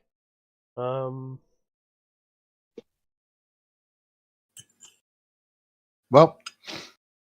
there is one other detail that Reeve would be able to relay. It definitely moved in response to the light being thrown across the river. Go on. Is it running from the light? Possibly. All you know is that it moved in response to the light. Oh. Perhaps it was spooked. But that makes two of us. Sorry, do we actually know what this thing is that moved in response to the light? We don't know what it is. We know it's there, been pointed at us, and it's moving downstream? It moving downstream, yes, towards the Great Lake of Varpak. Hmm. I mean, my natural curiosity is to run along the shore of the river, the bank of the river rather, and see if I can follow it. But I can't really make it out very well. I'm assuming without. I mean, you've got a decent pole. Do you reckon you can catch it? What, on the fishing line? Let's try. I'm going Yeah. with him, by the way. I mean, I can give Right, it a sir. go. I'm going to run down a bit and see if I can throw a fishing hook at it with the pole. How far are we from it? You don't know exactly how far down the river it went. If you want, you can give me a roll to try and figure that out. Yeah, sure. Nah. What do we roll? Up to you. Hey, you know what? I'll bardically inspire you. You get a plus d6. Okay, I'm going to roll insight because I tap my triangle to help I'm- with your insight. I want to see if it's insight. I'm Um, quite Hey! And I get an extra 17. 1 on that, so that's 17. Right. So, with a 17, you're able to observe the river that's in front of you. You Yes. think for a moment, and you call back to Jake and ask him if there are any caves in the river, any alcoves where it might have ducked into, and he responds with, "No, this is along this forest and down to the Great Lake. It's all pretty flat. No caves or anything along those lines, at least not to my knowledge." So it's either in the river or it's got to get off the bank on either side and go into the woods or whatever is on the side. He shrugs and says, "Yeah, that makes sense to me." Okay, if we're going to make camp, because it seems chasing a dark thing into the darkness, potentially a bad idea. I'm just not happy. It creeps me out. Yeah, same. We should probably make some sort of decent camp with some kind of light around the outside and something that will give us a bit of warning. Should something come along and try and eat one of us. Big campfire, set watches in pairs. Yeah. Well, a moment ago, you described how you were going to toss a bobber into the river. Did you actually do that, or have you decided against that? Yeah, I know. I'm going to do that. Righto. You set up some sources of light. You jam torches into the ground. Easy enough. It's relatively soft and moist flooring. Heh. And I shall preemptively hold the back of his belt just in case. I look at that and say, "Is that a thing you guys do?" Not normally. I just noticed he's not exactly known for feats of strength. Yeah, I guess he does look a I'd little. rather our lead Lutus doesn't get dragged away. He does seem a little scrawny. Yeah, okay. Like a little stick doll. as you toss the bobber into the water, is there anything else that anybody does that is in the form of preparations or anything that they do to perhaps make this attempt at bait more convincing? Yeah, we're not moving at the moment, so I'm presuming I can just minor illusion some kind of small animal onto the end of the bobber. You absolutely could. May I A rabbit, suggest perhaps? a sheep, maybe? I mean, it's just Yeah. deer. Yeah, let's sheep? go with the sheep. A sheep would just about fit in the dimensions of minor illusion. You absolutely could do that. I'll minor illusion the sounds of a sheep. Good call. You You know what? I will lay a minor illusion on top of that to make splashing sounds alongside the sheep bleating. Okay, so what I'm going to say is one of you mark off a bardic inspiration, and I'll take that. another one of you roll a performance check with advantage, and then add that bardic inspiration die. The final result will be the efforts of the three of you working together to make this illusion as convincing as possible. Coat, time for you to shine, dude. This is too late. Kiki already rolled. Yeah, I'm sorry, I clicked it really quick. Well, in that case, roll you 1d6. Indeed. It's not a bad roll, though. Yeah, seems to have worked Indeed, out okay. you got a 19. Roll the d6 to see what the bardic inspiration gives Somewhere you. from 20 to 25. Coat, roll the d6. You add it. Sure, why not? There, 24. Also, I'll mark off a bardic inspiration again. Good. After about a minute or two of making this as convincing as possible, at least from the perspective of the river, from the perspective of the entity, it looks as though there is a sheep splashing in the water, bleating with a degree of panic in its voice. It's very convincing. From the perspective of the river bank, there is the very convincing noises of a distressed sheep, paired with a 2D flat image directly laid onto the surface of the water that makes it blatantly obvious that this is not real. However, your party is not the people that you're trying to fool. And after a moment, you hear a splash, and suddenly there is tension on the rod.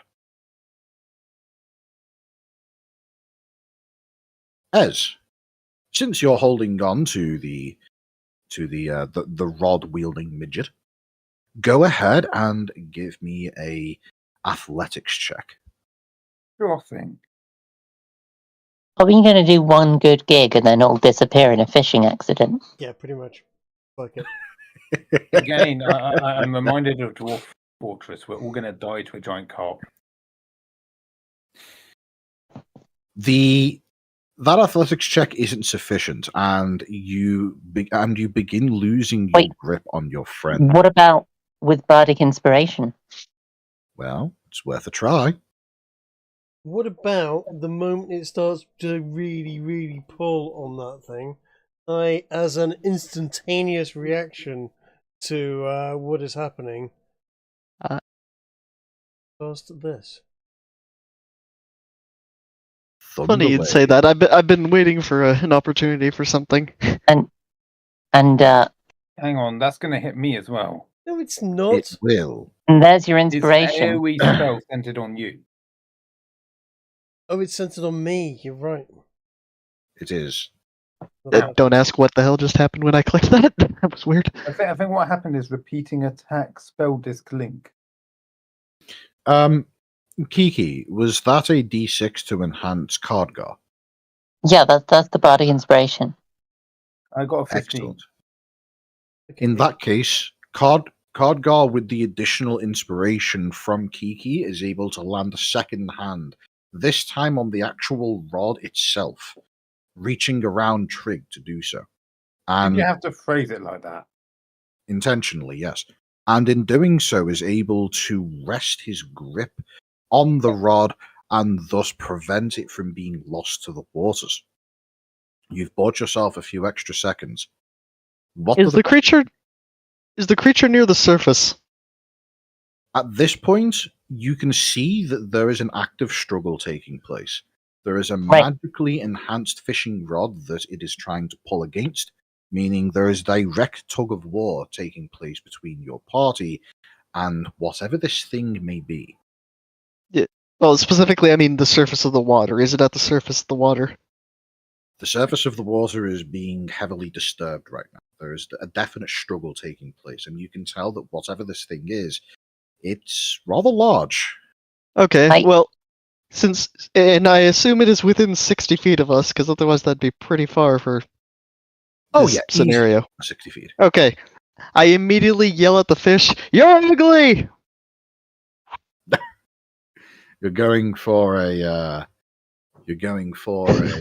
vicious mockery, are you? Yes. Okay, go ahead and post the text of vicious mockery. There's something I just need to quickly check. Okay, it starts by doesn't rolling. need to It just has understand to hear. It just has to hear me. But there you go. Oops, that's not it. There you go. Let's see. Yep. Roll your d6. Roll your d4 of psychic damage. Did it succeed? It gets a wisdom saving throw. Yes, it does. Give me a moment. I should roll for this. /R.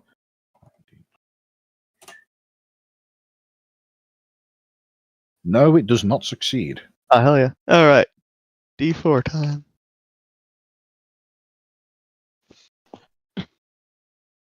As you do so, you see for about half a second, maybe a full second, the slack on the line suddenly goes calm, as apparently whatever you did to this thing caused it to stop thrashing for a mere moment before it begins again.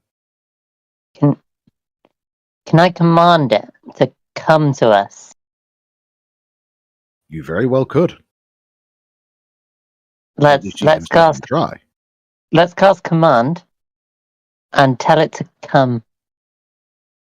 That should be a DC 14, I believe. Okie dokie. That's also a wisdom save. So that makes rolling easy for me. Not doing well with As wisdom.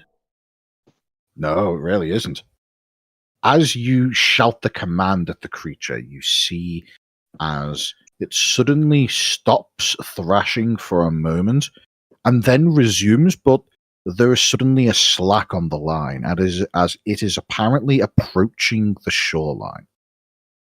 You would estimate that it is only about 10 feet away from breaching the surface. And will probably end up doing so quite promptly. So far, we've had things happen from Kiki, Robert, and Essig, although I believe Cardgar has yet to do anything in the immediate short term. I shall put Trig back down on the bank and use the opportunity to draw my axe. Get ready for a fight. Wait, you're gonna let go? Well, it's not fighting against the line. It's coming directly for us. For this round, Indeed. Currently, that is true. Oh, does it not? How long does this last? 6 seconds. Oh, That's long enough for another round of actions to take place for the party. It is, and I can command it next round. Motch, you can I shall see. preemptively give bardic inspiration or magical inspiration to Trig, whichever he needs more. Do we need to roll inspiration for thingy at this time? Initiative? Initiative, thank you. Yes, that's the word. Not too much wine. My brain was short-circuiting for a second there. Apparently. I'll be honest, this is a somewhat impromptu encounter. I don't think initiative is necessary unless you guys want to specifically have it structured that way. Okay. I'm fine. Fine. No, I'm good. No need. All right then. The only other question is Motch. What does Reeve do? This writhing source of disturbance in the water is making its way towards the shore, seemingly under its own power at this point. Your party is apparently preparing for combat. What do you do?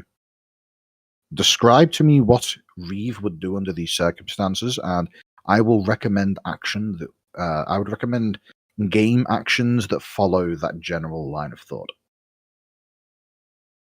Reeve is incredibly panicked by the notion of immediately, sorry, not immediately, what's the other word? Imminently getting into combat. Getting into combat, but he is bolstered by the fact that everyone else seems to be preparing, so he basically follows their lead.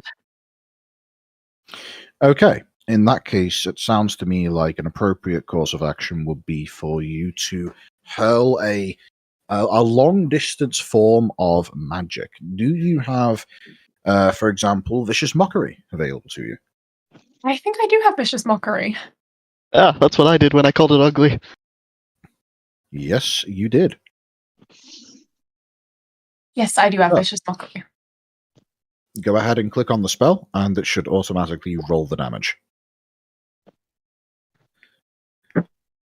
And let's see if it is able to resist the insult. It is not. Jesus Christ, this thing is not dealing very well. Almost as in response to Reeve's insult, his hurling of vicious mockeries towards the entity, it seems to almost immediately afterwards breach from the surface, revealing itself in the light of the various torches arranged around this section of the bank, revealing itself to be an entity unlike any that you have seen before. It appears to be a literal writhing mass of tentacles, with each one seemingly coming to an end, which is, as opposed to an octopus tentacle which slowly tapers down, this is more like the tentacle of a squid that has a large bulbous end to it. And you would estimate there to be at least 20 of these things, all attached to a central nexus, flopping around seemingly in random but aggressive nature. Ginge, you know who you're talking to. You know what kind of group this is. You can't describe that as something we've never perceived before. Yes. I'm talking from the perspective of your characters.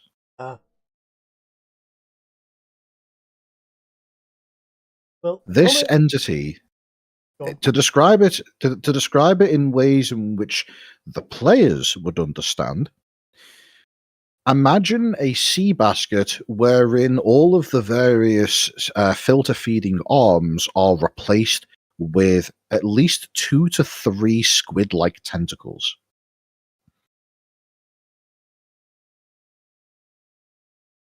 That should give you an idea as to what the thing looks like. For those unfamiliar, I recommend looking up what a sea basket looks like, assuming I'm thinking of the right thing. Or also Google a fisherman's wife. Don't do that. Don't do that to yourself. Horrific Japanese pornography. Yes, there it is. Sea baskets are weird. They are. For reference, this is what a sea basket looks like. It's also known as a basket star.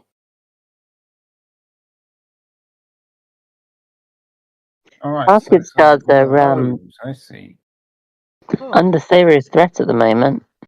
So it doesn't look like one of these then. Most definitely not. Okay. Seeing a basket, he feels the instinct to dunk in it. Well, that being said, it has immediately breached, and the very first thing that it does is attack the closest thing to it, which I believe from the descriptions of what you have all been doing would most likely be the man wielding the axe. With disadvantage. Mm-hmm. Tell me, why would it be a disadvantage? Vicious mockery. I insulted it. Indeed, you are correct. Good spot. Although I think it's Motch's vicious mockery that affected it, because yours happened in the previous round.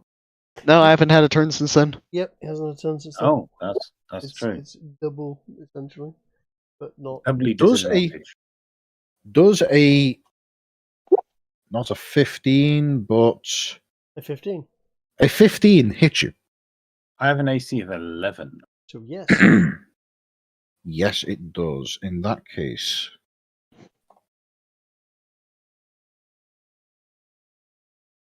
it strikes you with one of its tentacles, slapping you and dealing a mixture of bludgeoning and slashing damage. Bludgeoning from the obvious source of the fact you're being slapped by a tentacle, but slashing from an unknown source. You didn't spot any obviously bladed implements being wielded by the creature. Perception check? It's probably bad. Yeah. You can make a perception check if you want. You spot, just as the tentacle leaves your immediate vicinity, that there is a flash of white coming from the central tip of this tentacle. You suspect that it may have stingers, teeth, barbs of some kind or another. It's probably not calamari friendly in either case. Oh, call out to the others. This thing has some bite to it. Be careful. With that said, the rest of you now get to make actions. Cardgar, given that you've just been attacked by the thing, I would say it's only fair that you get to go first. Yes. I think I might want to attack back. All right, go ahead. There's a 16 hit. A 16 most definitely hits. You suspect that this thing is not used to trying to attack not on land. Well, then I shall make a wide slash with the axe, and I guess cut off some of the tentacles. You manage to quite thoroughly land the axe in the central nexus of the thing. And as a result, you manage to cleave off a section that appears to be attached to two of the tentacles, which, upon being detached and flying off towards the water, continue writhing. Ooh. Gross. Somebody else has something they want to do, surely. Thinking about hitting it with command myself. Greg, remember you've still got magical inspiration from me. Yep. And I'm going to think, I think, you know what, I've just read the word grovel from the description, and I can't think of anything better. I'm just going to stand there, hands on my hips, and basically stand there, all 3'5" of me in front of it, and go and just demand that it grovel before me, and hit it with command. All right. Let's see how it responds to your command.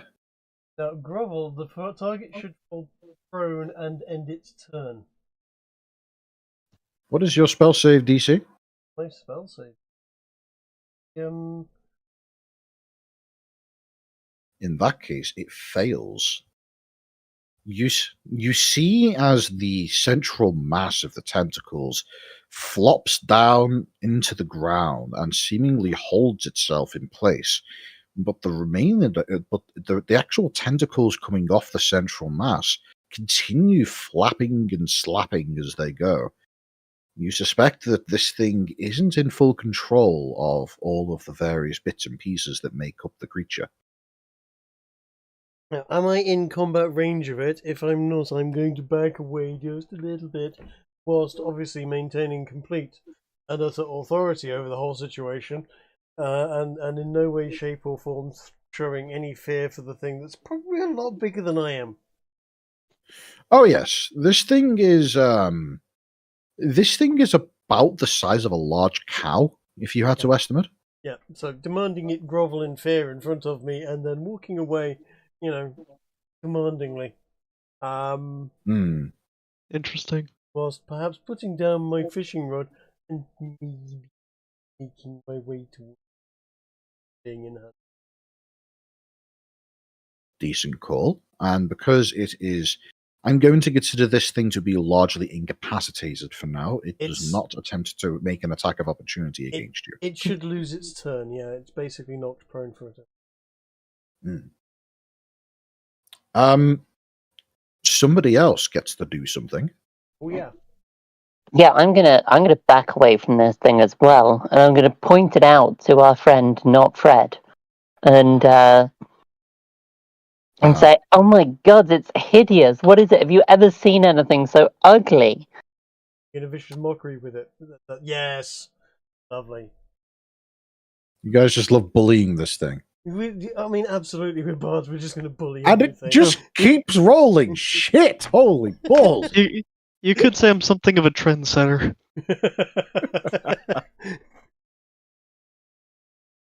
Something of note. All of these various instances of combat, of you hitting it and it writhing around, there has been nothing approximating a vocalization during all of this. I would like you all to make me a perception check. I would also like to know whether not Fred or whatever his name is, Jake, has responded to my question. Jake appears to be in a state of abject horror. God's Motch. yes, nice. Well, that's Wow. Motch is Perceives everything. Yeah. Motch Motch Rolling knows what it rather is. well. suddenly becomes aware of the movements of the planets and her position within them. Knows its Wait. mother's maiden name. Make sure to factor in the Coriolis effect to your vicious mockery. As a matter of fact, Motch does notice something that the rest of you don't. Now, what you all notice is that apparently not the entire creature has managed to make its way out of the water at this point. There is certainly a distinct writhing mass of tentacles, but 4 tentacles seemingly are not writhing and are still in the water. What Motch spots specifically is that there is another source of motion coming from within the water itself. Ooh. With that said, I believe it is now the turn of other people. Me. Motch can do things, Essig can do things. Yes. Well, you know what? I haven't used it yet, so I'm going to mix it up and try stabbing it with my rapier. Alright, go ahead. That is most certainly a hit. And in doing so, you land 10 piercing damage, aiming straight for the central mass, and in doing so, you see as the rapier enters its flesh, a lot of the tentacles in the immediate vicinity suddenly stop moving, and then suddenly pick up the pace again even faster than before.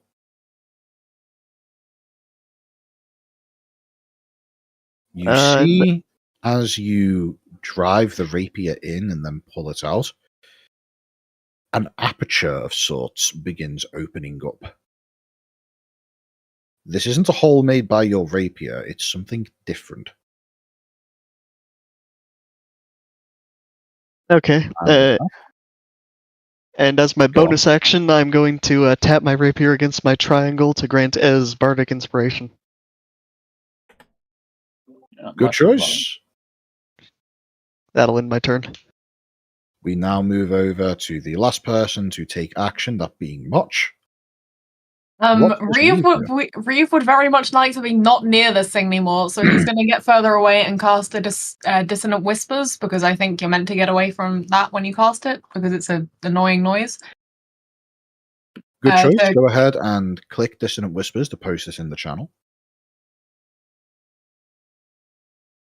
And click the Show Spell Description, please. Perfect. Let's see. Yet another Wisdom saving throw.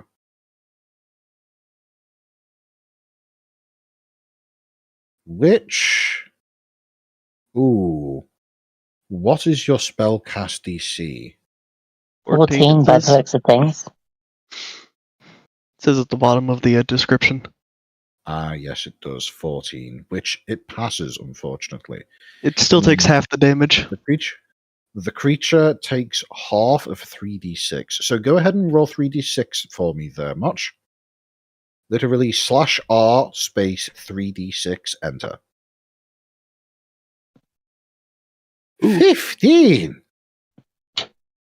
At this response, you hear for the first time a vocalization. And it can best be described as a wail. Not as in the cetacean kind, but as in the kind that one would expect to hear from a banshee or some other equivalent creature.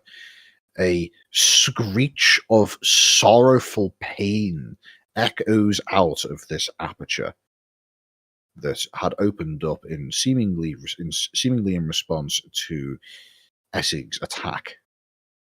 And with that, we move on to Jake's turn once again, wherein he, with a degree of fear, picks up a rock from the side of the river and hurls it in the creature's direction, which I'm just going to go ahead and roll here. Sploosh.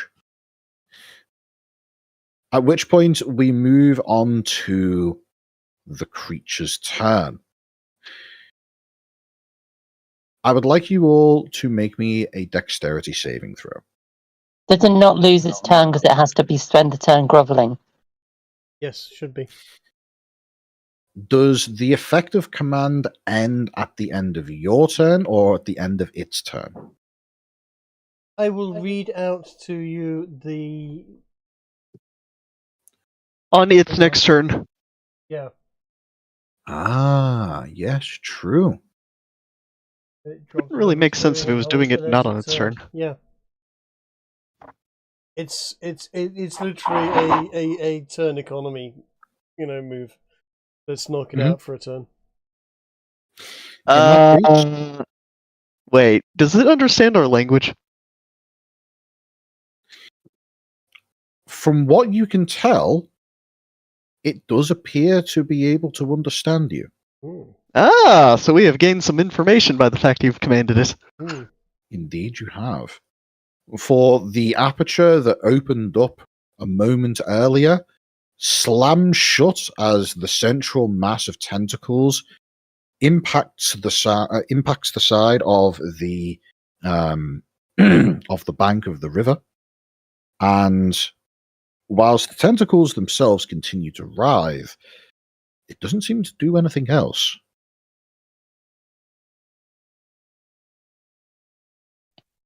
You all get to take another action, and a bonus action if necessary. What do you do? Right. I am going to throw and break a flask of oil over it. Oh. Oh. Cooked calamari, I see, is coming up. I just want to make sure this thing's dead. Do you want just a thrown attack?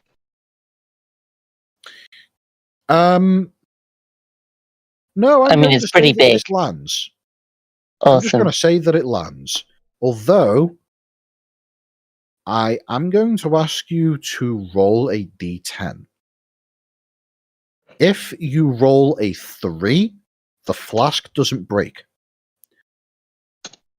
Well, if you roll a 3 or lower, the flask doesn't break. The flask breaks and shatters a spray of oil over the creature, which seems to bother it to some degree, but not a whole lot. Okay, I have a right, question. now someone set it on fire. I have a question. With regards your world, which of the races would you say is closest to the Japanese? That would be the Dragonborn. Okay. I am going to, in that case, say I haven't seen this many tentacles since the last time I saw some Dragonborn women. And cast Asha's hideous laughter at it. And to see if it can, die happy from, obvious tentacle porn joke. As you do so, it makes a wisdom saving throw.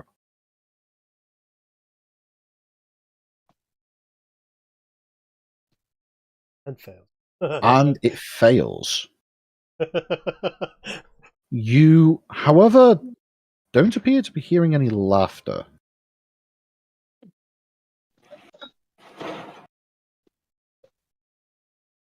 So, that's your action. Do you wish to take a bonus action? Does it indeed fall prone from the laughter that I have delivered to it?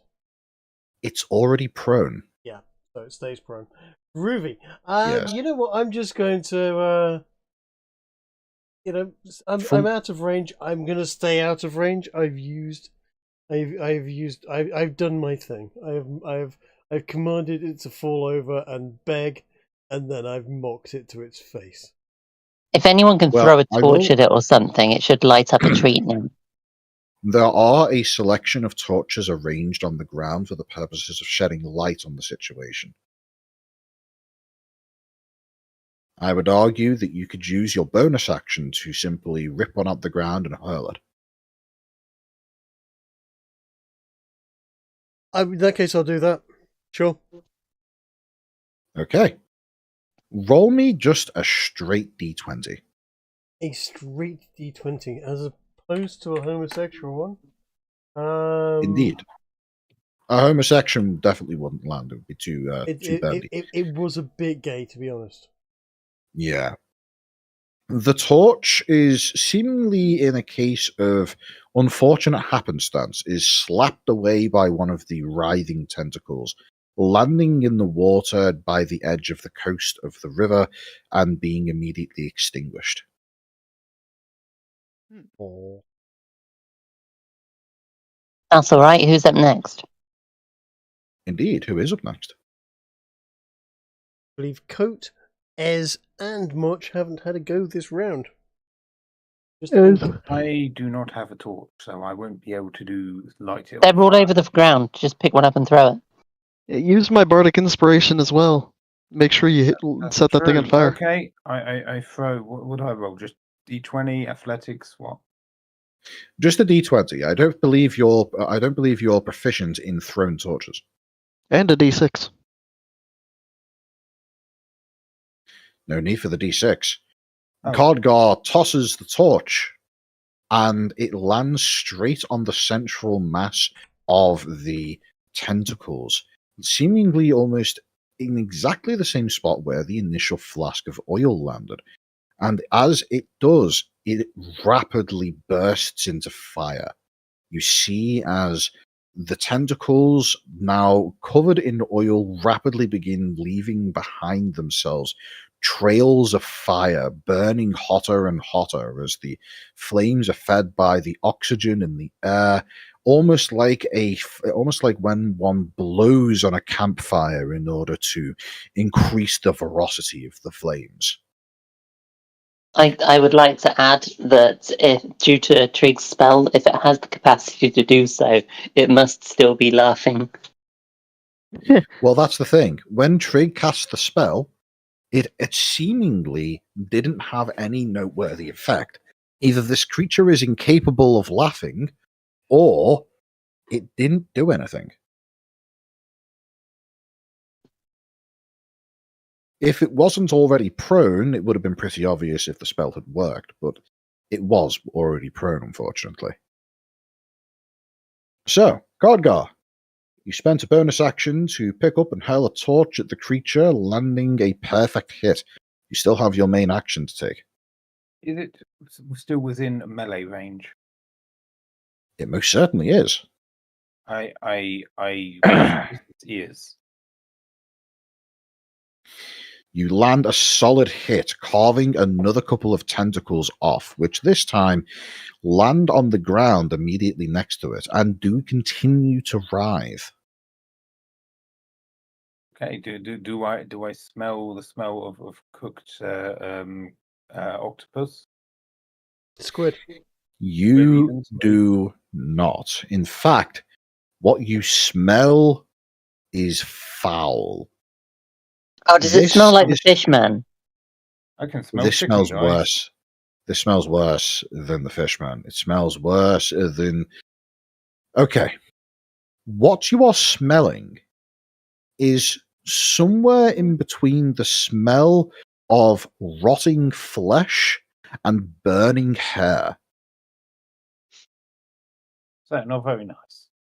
It is acrid and it is deeply unpleasant to anybody who catches a whiff of it. Does it smell like the mayor's daughter? Sorry. It smells even worse than her private parts. Um,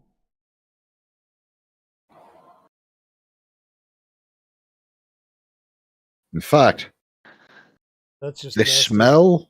this smell is sufficiently awful that Cardgar, you suspect that if you were not resistant to the effects of poison, then you may have afflicted yourself with something by getting so close. Oh. Wow. But with that said, you have taken now 2 decent chunks out of the creature, one of which fell back in the water and the other one which did not. What is noteworthy is that the chunk that fell in the water continued to writhe. The one on the land also continues to writhe, but with seemingly considerably less vigor. Okay. Coatrack and Motch, you two have turns to take.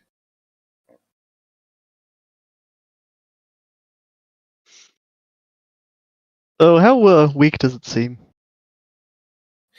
At this point, you've been able to tell that it hasn't moved in a while.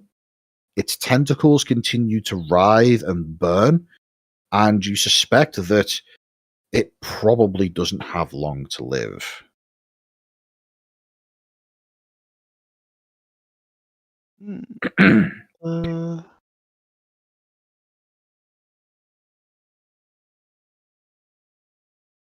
No, wait, never mind. That wouldn't work. Sorry, I had an idea for a second. Yeah, screw it. Just stabbing it again. Or trying to, at least. Alright, go ahead and roll your attack. A 15 hits, and another 12 piercing damage is dealt to it. As you land this rapier strike, you spot 2 interesting things. First of all, immediately the motion that was in the water behind it stops. And secondly, about 6 or 7 of the tentacles that remain attached to it. At this point, you've already cut off a decent chunk of them, but at this point, you see as about half of what remain suddenly go limp.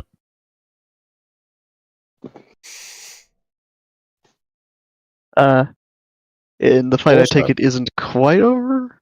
Oh, sorry, go on. Also, roll for me a Constitution saving throw. Me or everyone? Just you. That is not sufficient. You are overwhelmed with a sense of disgust from the smell of having to approach into melee range of this creature, and as a result, you will spend your next turn vomiting.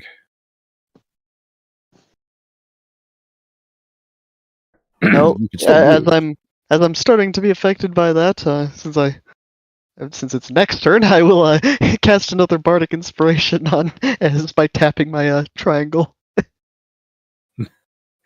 Tapping your triangle in a please help manner. Okay. You can do it. Finish this. Gladly. Well, speaking of as, Motch, you haven't gone yet. No, I'm going to say Reeve does not wish to get too particularly close to this creature, so he's going to cast a vicious mockery, demeaning it for the smell, essentially. Ah, okay. Another wisdom saving throw from the creature. Excellent. This time, another failure. Go ahead and roll the damage of the vicious mockery.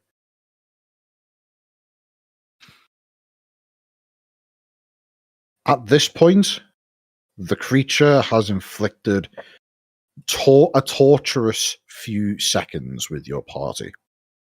It has been mocked relentlessly.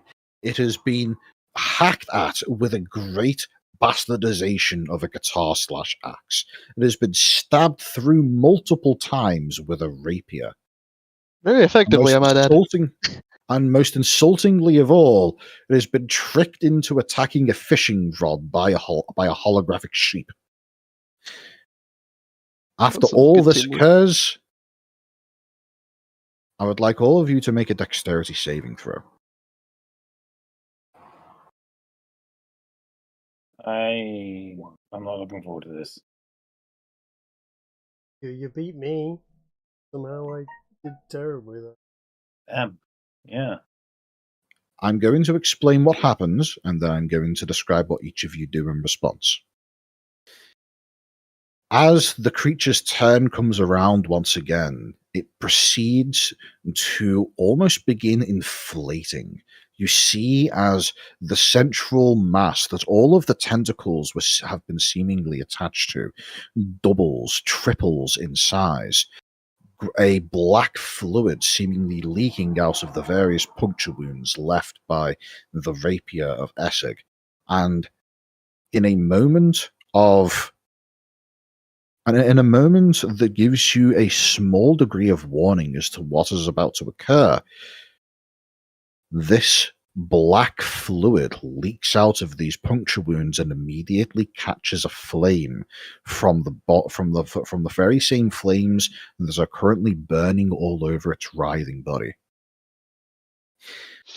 Suddenly, in a move that you suspect to be somewhat similar to a squid using an ink cloud to try and obscure its escape, you see as a great mass of black, oily smoke is rapidly emitted into the environment around it, obscuring it from vision, which then, in a similar fashion to how one would expect a flower dust fire to go up, a gargantuan ball of fire immediately erupts from around the creature, instantaneously incinerating it in a move that can only be suspected to be unintentionally self-inflicted. The rest of you see that the creature was about to do something and immediately dove for cover. Robert, on the other hand, pointed and gloated. Yeah, of course. I'm going to roll damage now. Go on. All of you take half except for Robert.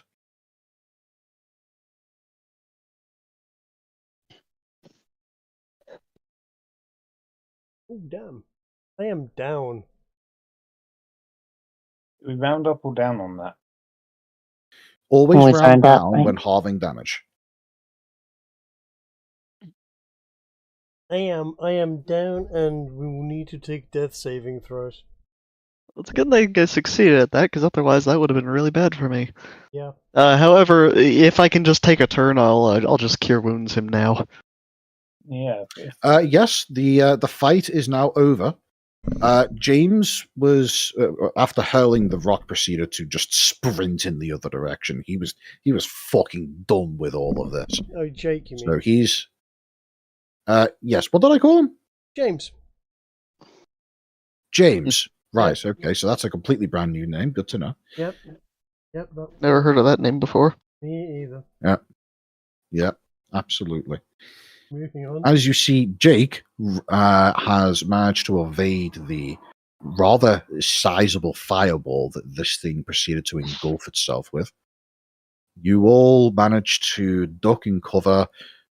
Obviously, the highly charismatic midget catches it to the face. What exactly are you shouting in a gloating format prior to being incinerated? Prior to being incinerated, I don't know, but when I am incinerated, I'm going to say, "Oh no, not again," in quite an enigmatic format. Make sure that you turn towards the camera directly before you do so.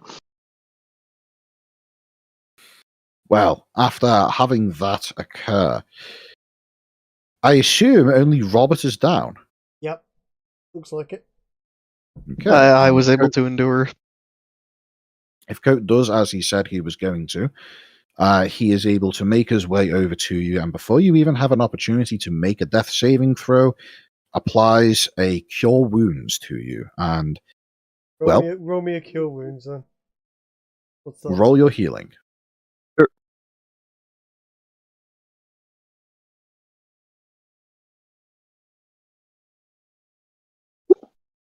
Damn. That's pretty damn good. Damn. I actually lost a total of 1 hit point in that case. Yeah. Well done. Nice. See, wiping away all of the burn wounds with the exception of just his left eyebrow, you manage to almost entirely reverse the burn damage done to your diminutive companion.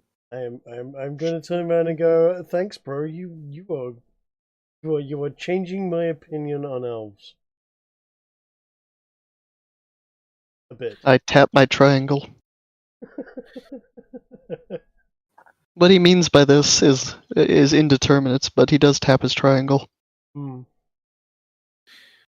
Shortly after this comes to its conclusion, you all see as the source of movement that was in the water once again writhing. And on the opposite side of the shore, you see a deer, at least a deer-like entity, begin to crawl its way out of the water. Oddly, as it crawls its way out of the water, you see the water is not disturbed by it emerging, and nor does any water seemingly drip off of its form as it does so. It looks in your party's direction with a look of complete enigmatic and unknowable expression. After all, deer aren't known for their smiles. I will Before doff my gnome's hat and say you're welcome. That's it. Those looking eyes. The deer looks at all of you, and in a motion that you suspect is probably instinctual, but could very well be that of a sign of intelligence, nods its head slowly down as if it were going to take a drink, but stopping about halfway down before lifting its head back up again and shaking its head, thus rattling its antlers around. And it then promptly turns around and slowly walks away into the forest as if everything that just happened was entirely ordinary, and it didn't give even the slightest iota of a fuck. Spirits are weird, man. As it turns to leave, I will just start strumming a tune just out of nowhere, just to capture the moment and both say goodbye to this creature. Anyone Yeah, wants to join in? I was thinking of doing roughly the same thing, so in tune with that, I will tap my triangle. Well, apparently I was so excited I absolutely can't play right now. You're too filled with adrenaline, and then again, maybe Coatrack is giving me advantage with this triangle. You know what? Right, I'll say that he doesn't give you advantage, but you can roll Bardic Inspiration if Coatrack chooses to give you one. He gave me one last round. Am I the only one? Didn't need it. Saying we're not sleeping here tonight. I mean, we just dealt with the monster. Yeah, I mean, that's it. We can just put its tentacles up on stakes around the camp. And nothing's coming near us after that. Okay, it's like, you know, you get, you know, you already buy, you know, the right to stay in the hotel for the night, and then you say this place is too expensive, I'm going somewhere else. Like, we've already dealt with the problem. Yeah. Yeah, I mean, we've left like that if there was still an issue. We've dealt with one. We don't know how many of these things there are. Again, the one left. The stag would not have walked away like it did if there was still a problem. You don't just resolve problems and assume a problem is still the problem. I mean, that's a very British thing to do, yeah.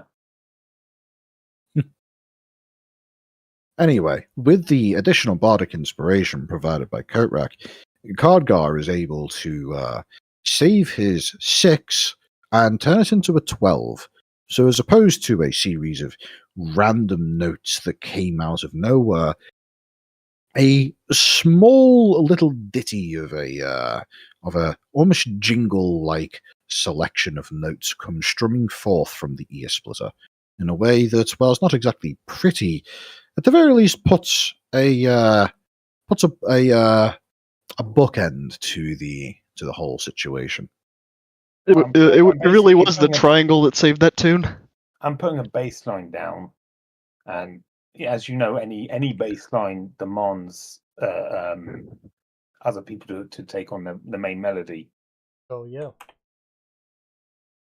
And yes, the scene is literally as Jake would see it. We just had a big fight, and then the fighters just stopped to play music.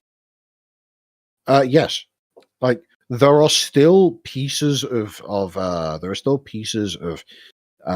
burnt squid-like entity falling from the sky as you all break out into song. I mean, that just Yeah, you know what? It sounds like a perfect time for some bagpipes. I'll throw some bagpipes in as well.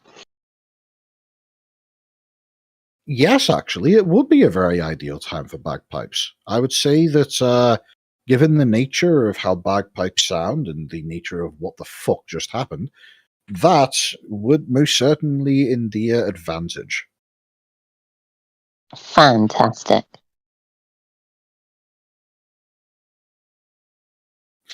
So, oh Christ, did you just link ancient hentai at die? It wouldn't be the first time he's done that. She said she didn't own it, and I fully expected she already owned it. So yes. Well, look, Trig, you know when her birthday is. Yes. You know what dies so do like I. if you buy her a gift, she can't throw it away. Buy her a plushy squid. 2-for-1 deal. Make it the anti-Semitic octopus. Yeah. I think she would just like that.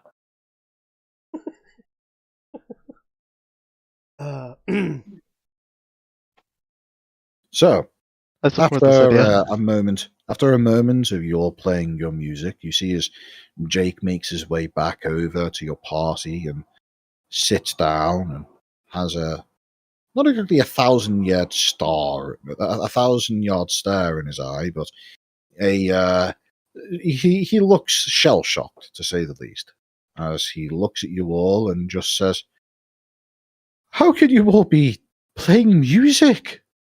You all just nearly died. I just nearly died. Shit, where's my boat?" Yeah, but I'm just gonna ask him right now. Are you tired? Yeah, hang on. Can we adjust the melody so that his spoken word is woven into the song? Oh my god, we're recreating that scene from Monkey Island 3, aren't we? Hmm. You know, where the crew just stop breaking into music and song, no matter what the captain says, they work it into the song. Damn right. I would say one of you give me a performance check with advantage in order to begin guiding the music into such a way that that Jake becomes a non-consenting vocalist. I think Kiki Go on. should do it. No, Ez, you've got to recover. You've got to save that one. You want this to fail, okay? You want me to do it? You know what? I'll bardic inspiration it. I said that before he. You did, and that's Yes, you did. 17 anyway. Indeed, it is. Doesn't matter. Adding the bardic inspiration. Do it. 21. Yeah. 21. With a total of 21, you manage to successfully weave James's words into the song, which Jake's words into the song. All of you giving him the wrong name has fucked me over. I hope you realise this. Well done. It's all right. We did the same thing to Wes when he was playing in Magica. Though in that case, it was completely accidental. Excellent. Well, anyway, Colton. After a moment of him complaining about the fact that you're all being so blasé about the scenario and him becoming gradually more and more incredulous at the ridiculous nature of the situation, after a short, say, 15 seconds of you somehow managing to follow along every single word by incorporating it into the song, you see as he breaks out into a hysterical laughter that is probably somewhat along the lines of what Trig was trying to pull with his Tasha's hideous laughter. Excellent. Ginger, there's a way to end the song. You have to have a line with ending with the word orange because nothing rhymes with it. Orange does. Jake doesn't know that. Look, we're not rappers. We have some class. We do not rhyme a word with itself. Correct. What do you mean we're not And- rappers? No, hinge does not rhyme with orange. Motch, after we're done today, I'll link you to the thing I'm referencing, which actually tries to use hinge and fails. So, with that coming to its conclusion, how long do you maintain this impromptu jam session for? At least until he shuts up. Well, that's after only about 30 or so seconds. There's no reason to say. I think we could keep this going at least for another 5 minutes. Well, that's the thing. If you do end up maintaining it for another hour or so, you can weave that into a short rest for which you'll be able to use your I believe you get access to the Song of Healing trait. Yeah, that's level 2. Yes, we get that level 2, which we have. Yes, the Song of Rest. There it is. So, I'm going to say that anybody who wants to can roll a hit die, as well as 5d6 worth of healing from Song of Rest. Damn. I think the only person injured is Trig Yes. for We all- 1 hit point. The one hit. No, he's slightly. The rest of us are more injured than him, I think. Yeah. I'm under half. Yeah, because Yeah, unless you all- didn't apply the damage from the explosion, Kiki. Oh The- god, the yeah, we had like... explosion- I've got 5 hit explosion points. the explosion did 19 damage total, which was halved for everyone except for Trig. But because I cured Trig, he's better off than any of Damage. us. No, it'd be 9 if halved. Oh, well. Fine. How did you get 8 out of that? I did wonder why you told me 8. Because odd. numbers are hard and it's been a long day. That's fair. So, with that said, there's a few extra details I'd like to go over before I think bringing the session to a close being somewhat appropriate, given that it's gone midnight here. First of all, once you all go through your Song of Rest, you can all set your hit points back to maximum. And in addition to that, once you have all finished your short rest, you can take a look around and begin to retrieve bits and pieces from the entity. I don't think we Which- want to, it stinks. Oh no, squid tentacles. I definitely want to harvest this stuff because we could use it to brew something interesting. Well, as a matter of fact, once you begin taking a look at the various bits and pieces, you notice that the central mass itself has been rendered into little more than giblets. With the tentacles, especially the ones hacked off prior, being now still, but with a texture that is frankly disgusting. Have you ever had the displeasure of picking up a banana that has ripened to the point of being semi-liquid? Sadly, yes. Well, that's the approximate texture of these tentacles as you go to pick them up, little more than an hour after they had been rending flesh wounds into your companions.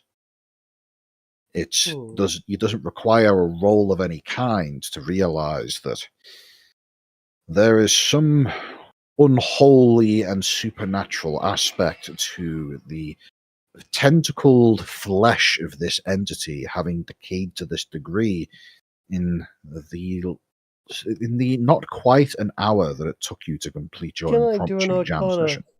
check to see if I understand what's going on? You can roll Arcana, you can roll Religion, or you can roll anything else so long as you can justify to me why you feel that would be appropriate. I'm rolling Arcana and I'm doing very badly at it. This is I'm going to do Deception. I would like to what- use insight. The time I mentioned has arrived, so I must go. I will see you all later. Take it easy, dude. See you All right, later. then. Have a good Yeah, one. dude. See you later, Coatrack. Yes. Oh, that was fun, by the way. See ya. Thank you. Ah, good. Coatrack's character now enters zombie mode. Kiki, you have rolled Deception. What are you trying to deceive? Everyone else into thinking I know what I'm talking about. Ah. It's okay. You don't need to roll see. for that. You do it naturally. We just don't believe you. And Motch, you're the only person who has yet to roll. Is there anything? What would you like to roll to try and gain some information regarding this odd scenario? If you don't have any major ideas, I would recommend keeping it safe with either Arcana or Religion. What does Arcana do? Arcana is an intelligence-based check which is used for deriving knowledge on supernatural and magical entities. And Religion is similar, however, it is an intelligence-based check that is used for deriving knowledge about things of a divine nature, and oftentimes things that that, whilst mundane, have origins that cannot be traced to this plane of reality. Demons and the like fall under religion checks, for example. Okay, I think I'll do a religion check then, since Robert did Arcana. Okay, Damn. very good. We'll start off with Kiki. Kiki is able to very effectively weave a tale of how she has encountered this kind of creature in the past, and how this is an entity known as a star demon. It comes from the outer realms and falls to the earth and begins to formulate itself based on whatever kind of material it first lands on. Given the squid-like nature of this creature, clearly it must have come from the ocean after having arrived on this plane, and had your party not slain it here, it certainly would have gone on to slay many other innocent entities that exist around this world. Motch, on the other hand... Can I cast this on Kiki?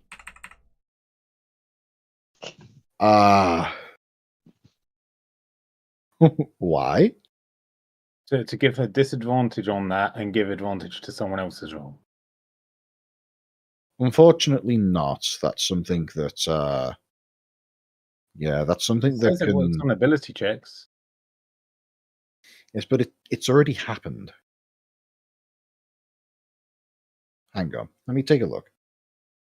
I suppose you can. Sure. But you can't give the advantage to anybody else since everybody else has already rolled. So we can hold it for a roll that happens within the next minute. True. So that's the explanation that Kiki just gave off. And there's no save to be made in response to this. So Kiki, your 21 is downgraded to an 18. Which is still the second highest roll of this particular set of checks. That's fine. It's sufficiently high enough to convince me. Robert, you with your 9 Arcana are able to confirm that there's definitely something spooky about this thing. You strongly suspect that this is a creature that was not born of natural means. And Cardgar is able to derive similar insight, noting how the creature seemingly had some degree of intelligence about it, more so than one would expect from a wild animal.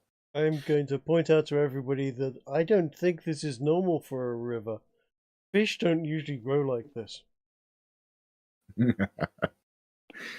Lastly, we have Reeve, who, in a moment of apparent brilliance, is able to point out that the very fact that this creature is seemingly came in with a degree of malevolence about it and has already decayed to such a dramatic point, is able to point out the similarity with which this creature holds to a more well known entity in mythology, the god of water and the void, Charybdis. She puts forth the idea that it's entirely possible that you just slew what effectively amounted to a deep sea creature born from the elemental plane of water itself. See, like I said, not from here. I'm going to get chills just from the idea, knowing that I have written songs about Charybdis and know something of it, and that we have just faced something of that ilk terrifies me deep. See, I told you, don't write songs about the gods. They listen, and sometimes they don't like them. No, I'll write songs about whatever I feel like it, and then maybe I'll put together a playlist on YouTube and have all of the songs there for people who are listening to the D&D group can listen to them and go, oh, isn't that good? But, maybe the gods will listen. Maybe they will think favourably of some of them as well. Who knows? Let the fates roll where they lie. That's what I say. So Cargor's hearing Reeve's description, his immediate thought is he wonders if he can get some good alcohol if he tries to distill this. Ooh, I imagine it'd be a bit fishy. Fish vodka's gonna be, squid vodka's gonna be awful. Vile. Cardgar, as you go to walk over to this thing, these remains that have already entered into an advanced state of decay, you push around looking for something that you feel as though may be able to have a degree of something that you could make use of in your alcohol brewing endeavors, and suddenly receive a painful prick in the side of your finger as you realize that whilst all of the soft tissues of this thing have effectively been rendered into little more than pus-filled balloons, they are apparently still harboring the sharp barbs that caught you earlier on in the fight. Pulling one out for a closer inspection, you see this 2-inch long, almost hypodermic needle-like structure. You would estimate that these things would make for a rather nasty barbed implement if you were to incorporate it into something along those lines. Alternatively, with the application of a file and a bit of glue, you could make one killer stage of it. Yes. How many of these can I find? Between all of the tentacles, the ones that were not chopped off and flung into the water, and the ones that were not overly damaged by fire, you're able to collect a total of 42 of these barbed, these barbed, slightly curved teeth-like structures. I've noted them down as sea basket quills. Is that close enough? Sure. You can go ahead and label it any way you like, though.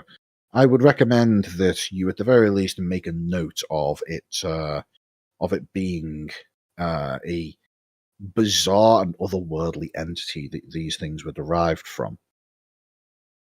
Given that squids are known to have kind of like mouths, Have we found anything akin to that? Oh yes, have we found the beak? I would say make an investigation check. I'm going to make an investigation check. Bardic inspiration on that.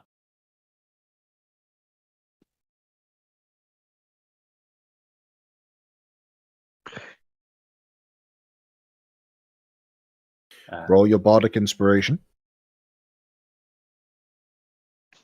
Oh, for God's sake.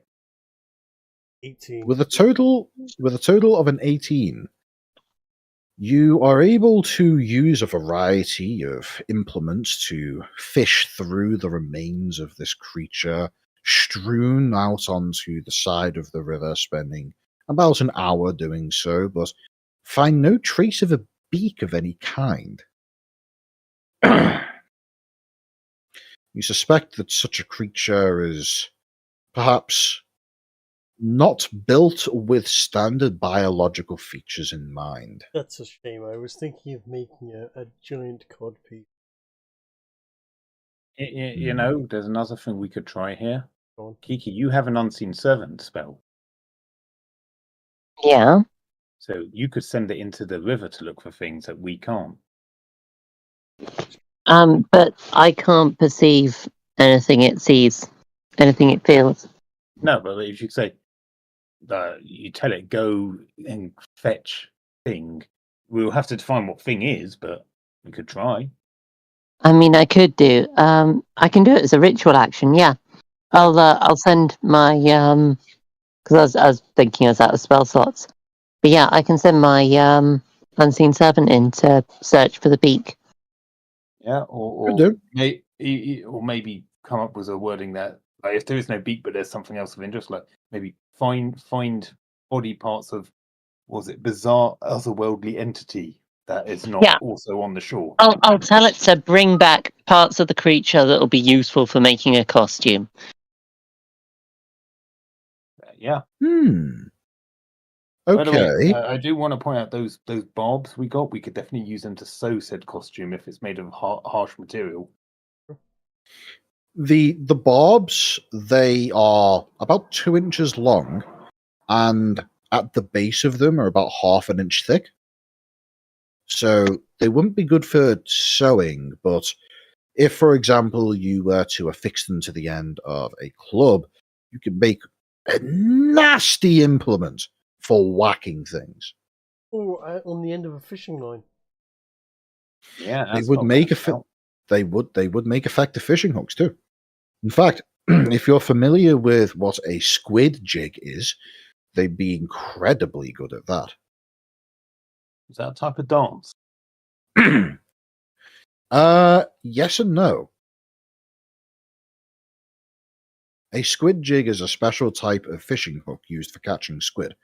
The reason why it's called a squid jig is because when a squid grabs onto it, it tries to unhook itself by undulating upwards, backwards, and forwards on the thing in order to try and dislodge whatever it is. But in doing so, inevitably ends up dragging itself further and further onto the jig, effectively impaling itself as it goes. As it does so, the up and down motion that it makes the squid appear to be dancing a jig. I recommend that you post an image of such an implement trig. Give anybody who is even vaguely sympathetic to deep sea creatures nightmares. I will do just the thing, yeah, just that thing. Yes, it's a pretty simple thing. It is just a series of barbs, or at least 2 or 3 rows of series of barbs on the end of what looks like a fish claw, and it would eat it, and then I can see what it would do now. It's quite nasty, isn't it? It is. That there are larger ones which can be up to a foot long for catching very large squid that are implemented in Southeast Asian fishing culture. And apparently, you can buy one for $8.99 from Chesil Bait and Tackle. No sponsorship involved there, but that is the website that I have found, and as you can see there, they are available to buy right now.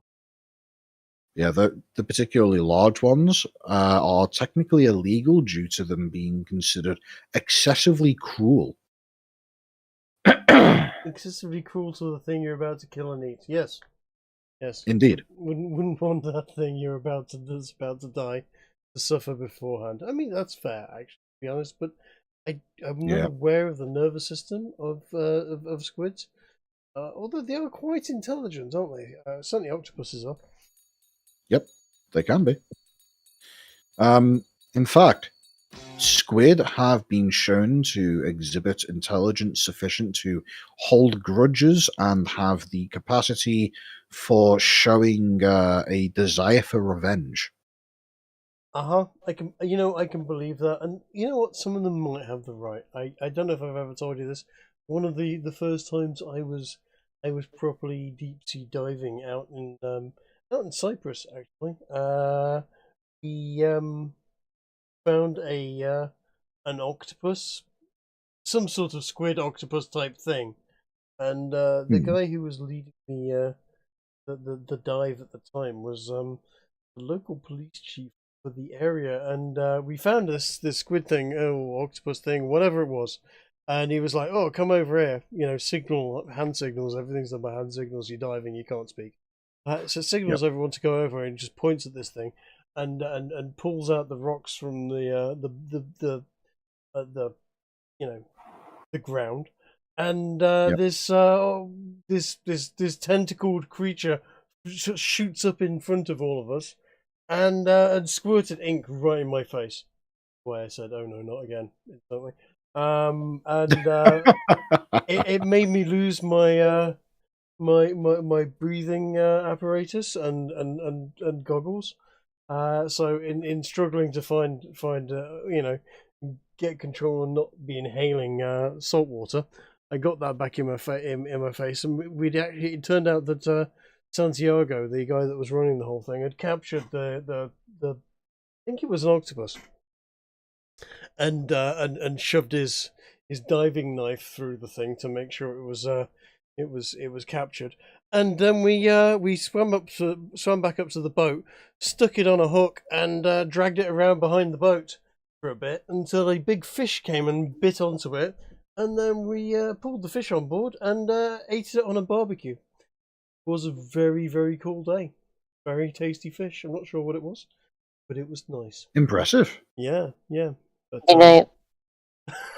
squids and octopus, both of them, if you put them in a sealed jar, they can problem solve their way into unscrewing the jar from the inside. Didn't problem solve its way off the hook, though, did it? Sorry. Get eaten, and then we ate the thing that ate it. They are incredibly intelligent creatures, octopuses. Or octopi, as some people insist that the plural functions. Is it octopi or is it octopody? Oddly, the people who insist they should be called octopi are the same people who insist you shouldn't eat them. I believe common acceptance is that octopi, octopuses, and octopody are all considered official and acceptable plural versions of the word octopus. So, in other words, get screwed people who like to nag about how to properly pronounce the plural for an octopus. Well, it usually basically is a matter of whether it is derived from the Latin or the Greek, and so on. Here we go. Yeah, 3 plurals: octopus, octopuses, octopody, and octopi. Yada yada yada. Pluralization generally follows a set of rules. Yada yada yada.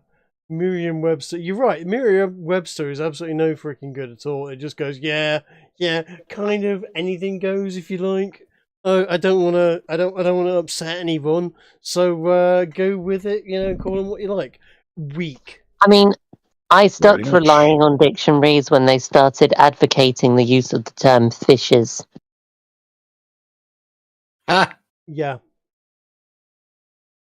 Anyway, before we get any further derailed, how about we wrap up this D&D session? Sure, why not? Why not? That's a good idea. I will. Yeah. You tried. We killed it. The creature has been slain by the collective efforts of your party, and in doing so, you have managed to acquire for yourselves a selection of these barbed creatures, a selection of these barbs of mostly uniform size that have been collected and stored for long purpose usage, or later usage, I suppose I should say. The boatman Jake decides that he is rather impressed with your performance. However, is also very enthusiastic about not sleeping anywhere nearby the water for this evening, and such decides to actually make camp about 100 feet away from the water. Seems fair. Seems fair. We have killed the thing that was there. But yeah, why not? Sure. Yep. No, I'm with Jake on this one. Can I stick a tentacle on the end of a stick, or is the tentacles all rotting and going horrible? As I said earlier, the tentacles at this point have the approximate texture of a week-old ripened banana. They have no substance with which to affix. But I think we shall pick things up at the beginning of the next session, which will commence with it turning to daytime. Fair enough. So with that said, thank you all for listening in, those of you who are, and thank you all for playing, those of you who are here. Our pleasure. And thank you for running. No problem at all. That's not a good version. Let's see if this is a better version. Sorry. We were talking about the thumbnail sorts. Ish. I'm actually talking about this. Out on the rhythm or upon the shore, Earth, Wind, and Shire sang songs of lore, playing a tune as the waves did roll. Never did they know what the river would unfold.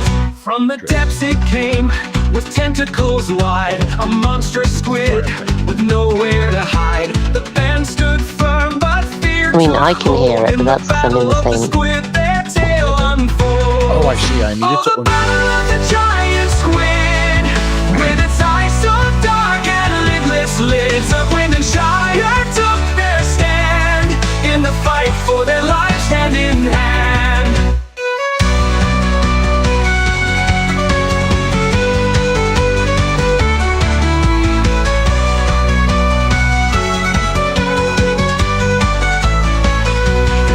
The lead singer fought with all his might, but the squid pulled him into the night. In a deadly grip he struggled and cried as the bandmates watched, terrified. The half-elf with a triangle in hand rushed to his side, made a daring stand. With courage bright and a heart so bold, in the battle of the squid their stories told. Oh, the battle of the giant squid, with its eyes so dark and lidless lids of Wind and Shire took their stand in the fight for their lives, hand in hand. The half-elf with a triangle in hand rushed to his side, made a daring stand. With courage bright and a heart so bold, in the battle of the squid their stories told.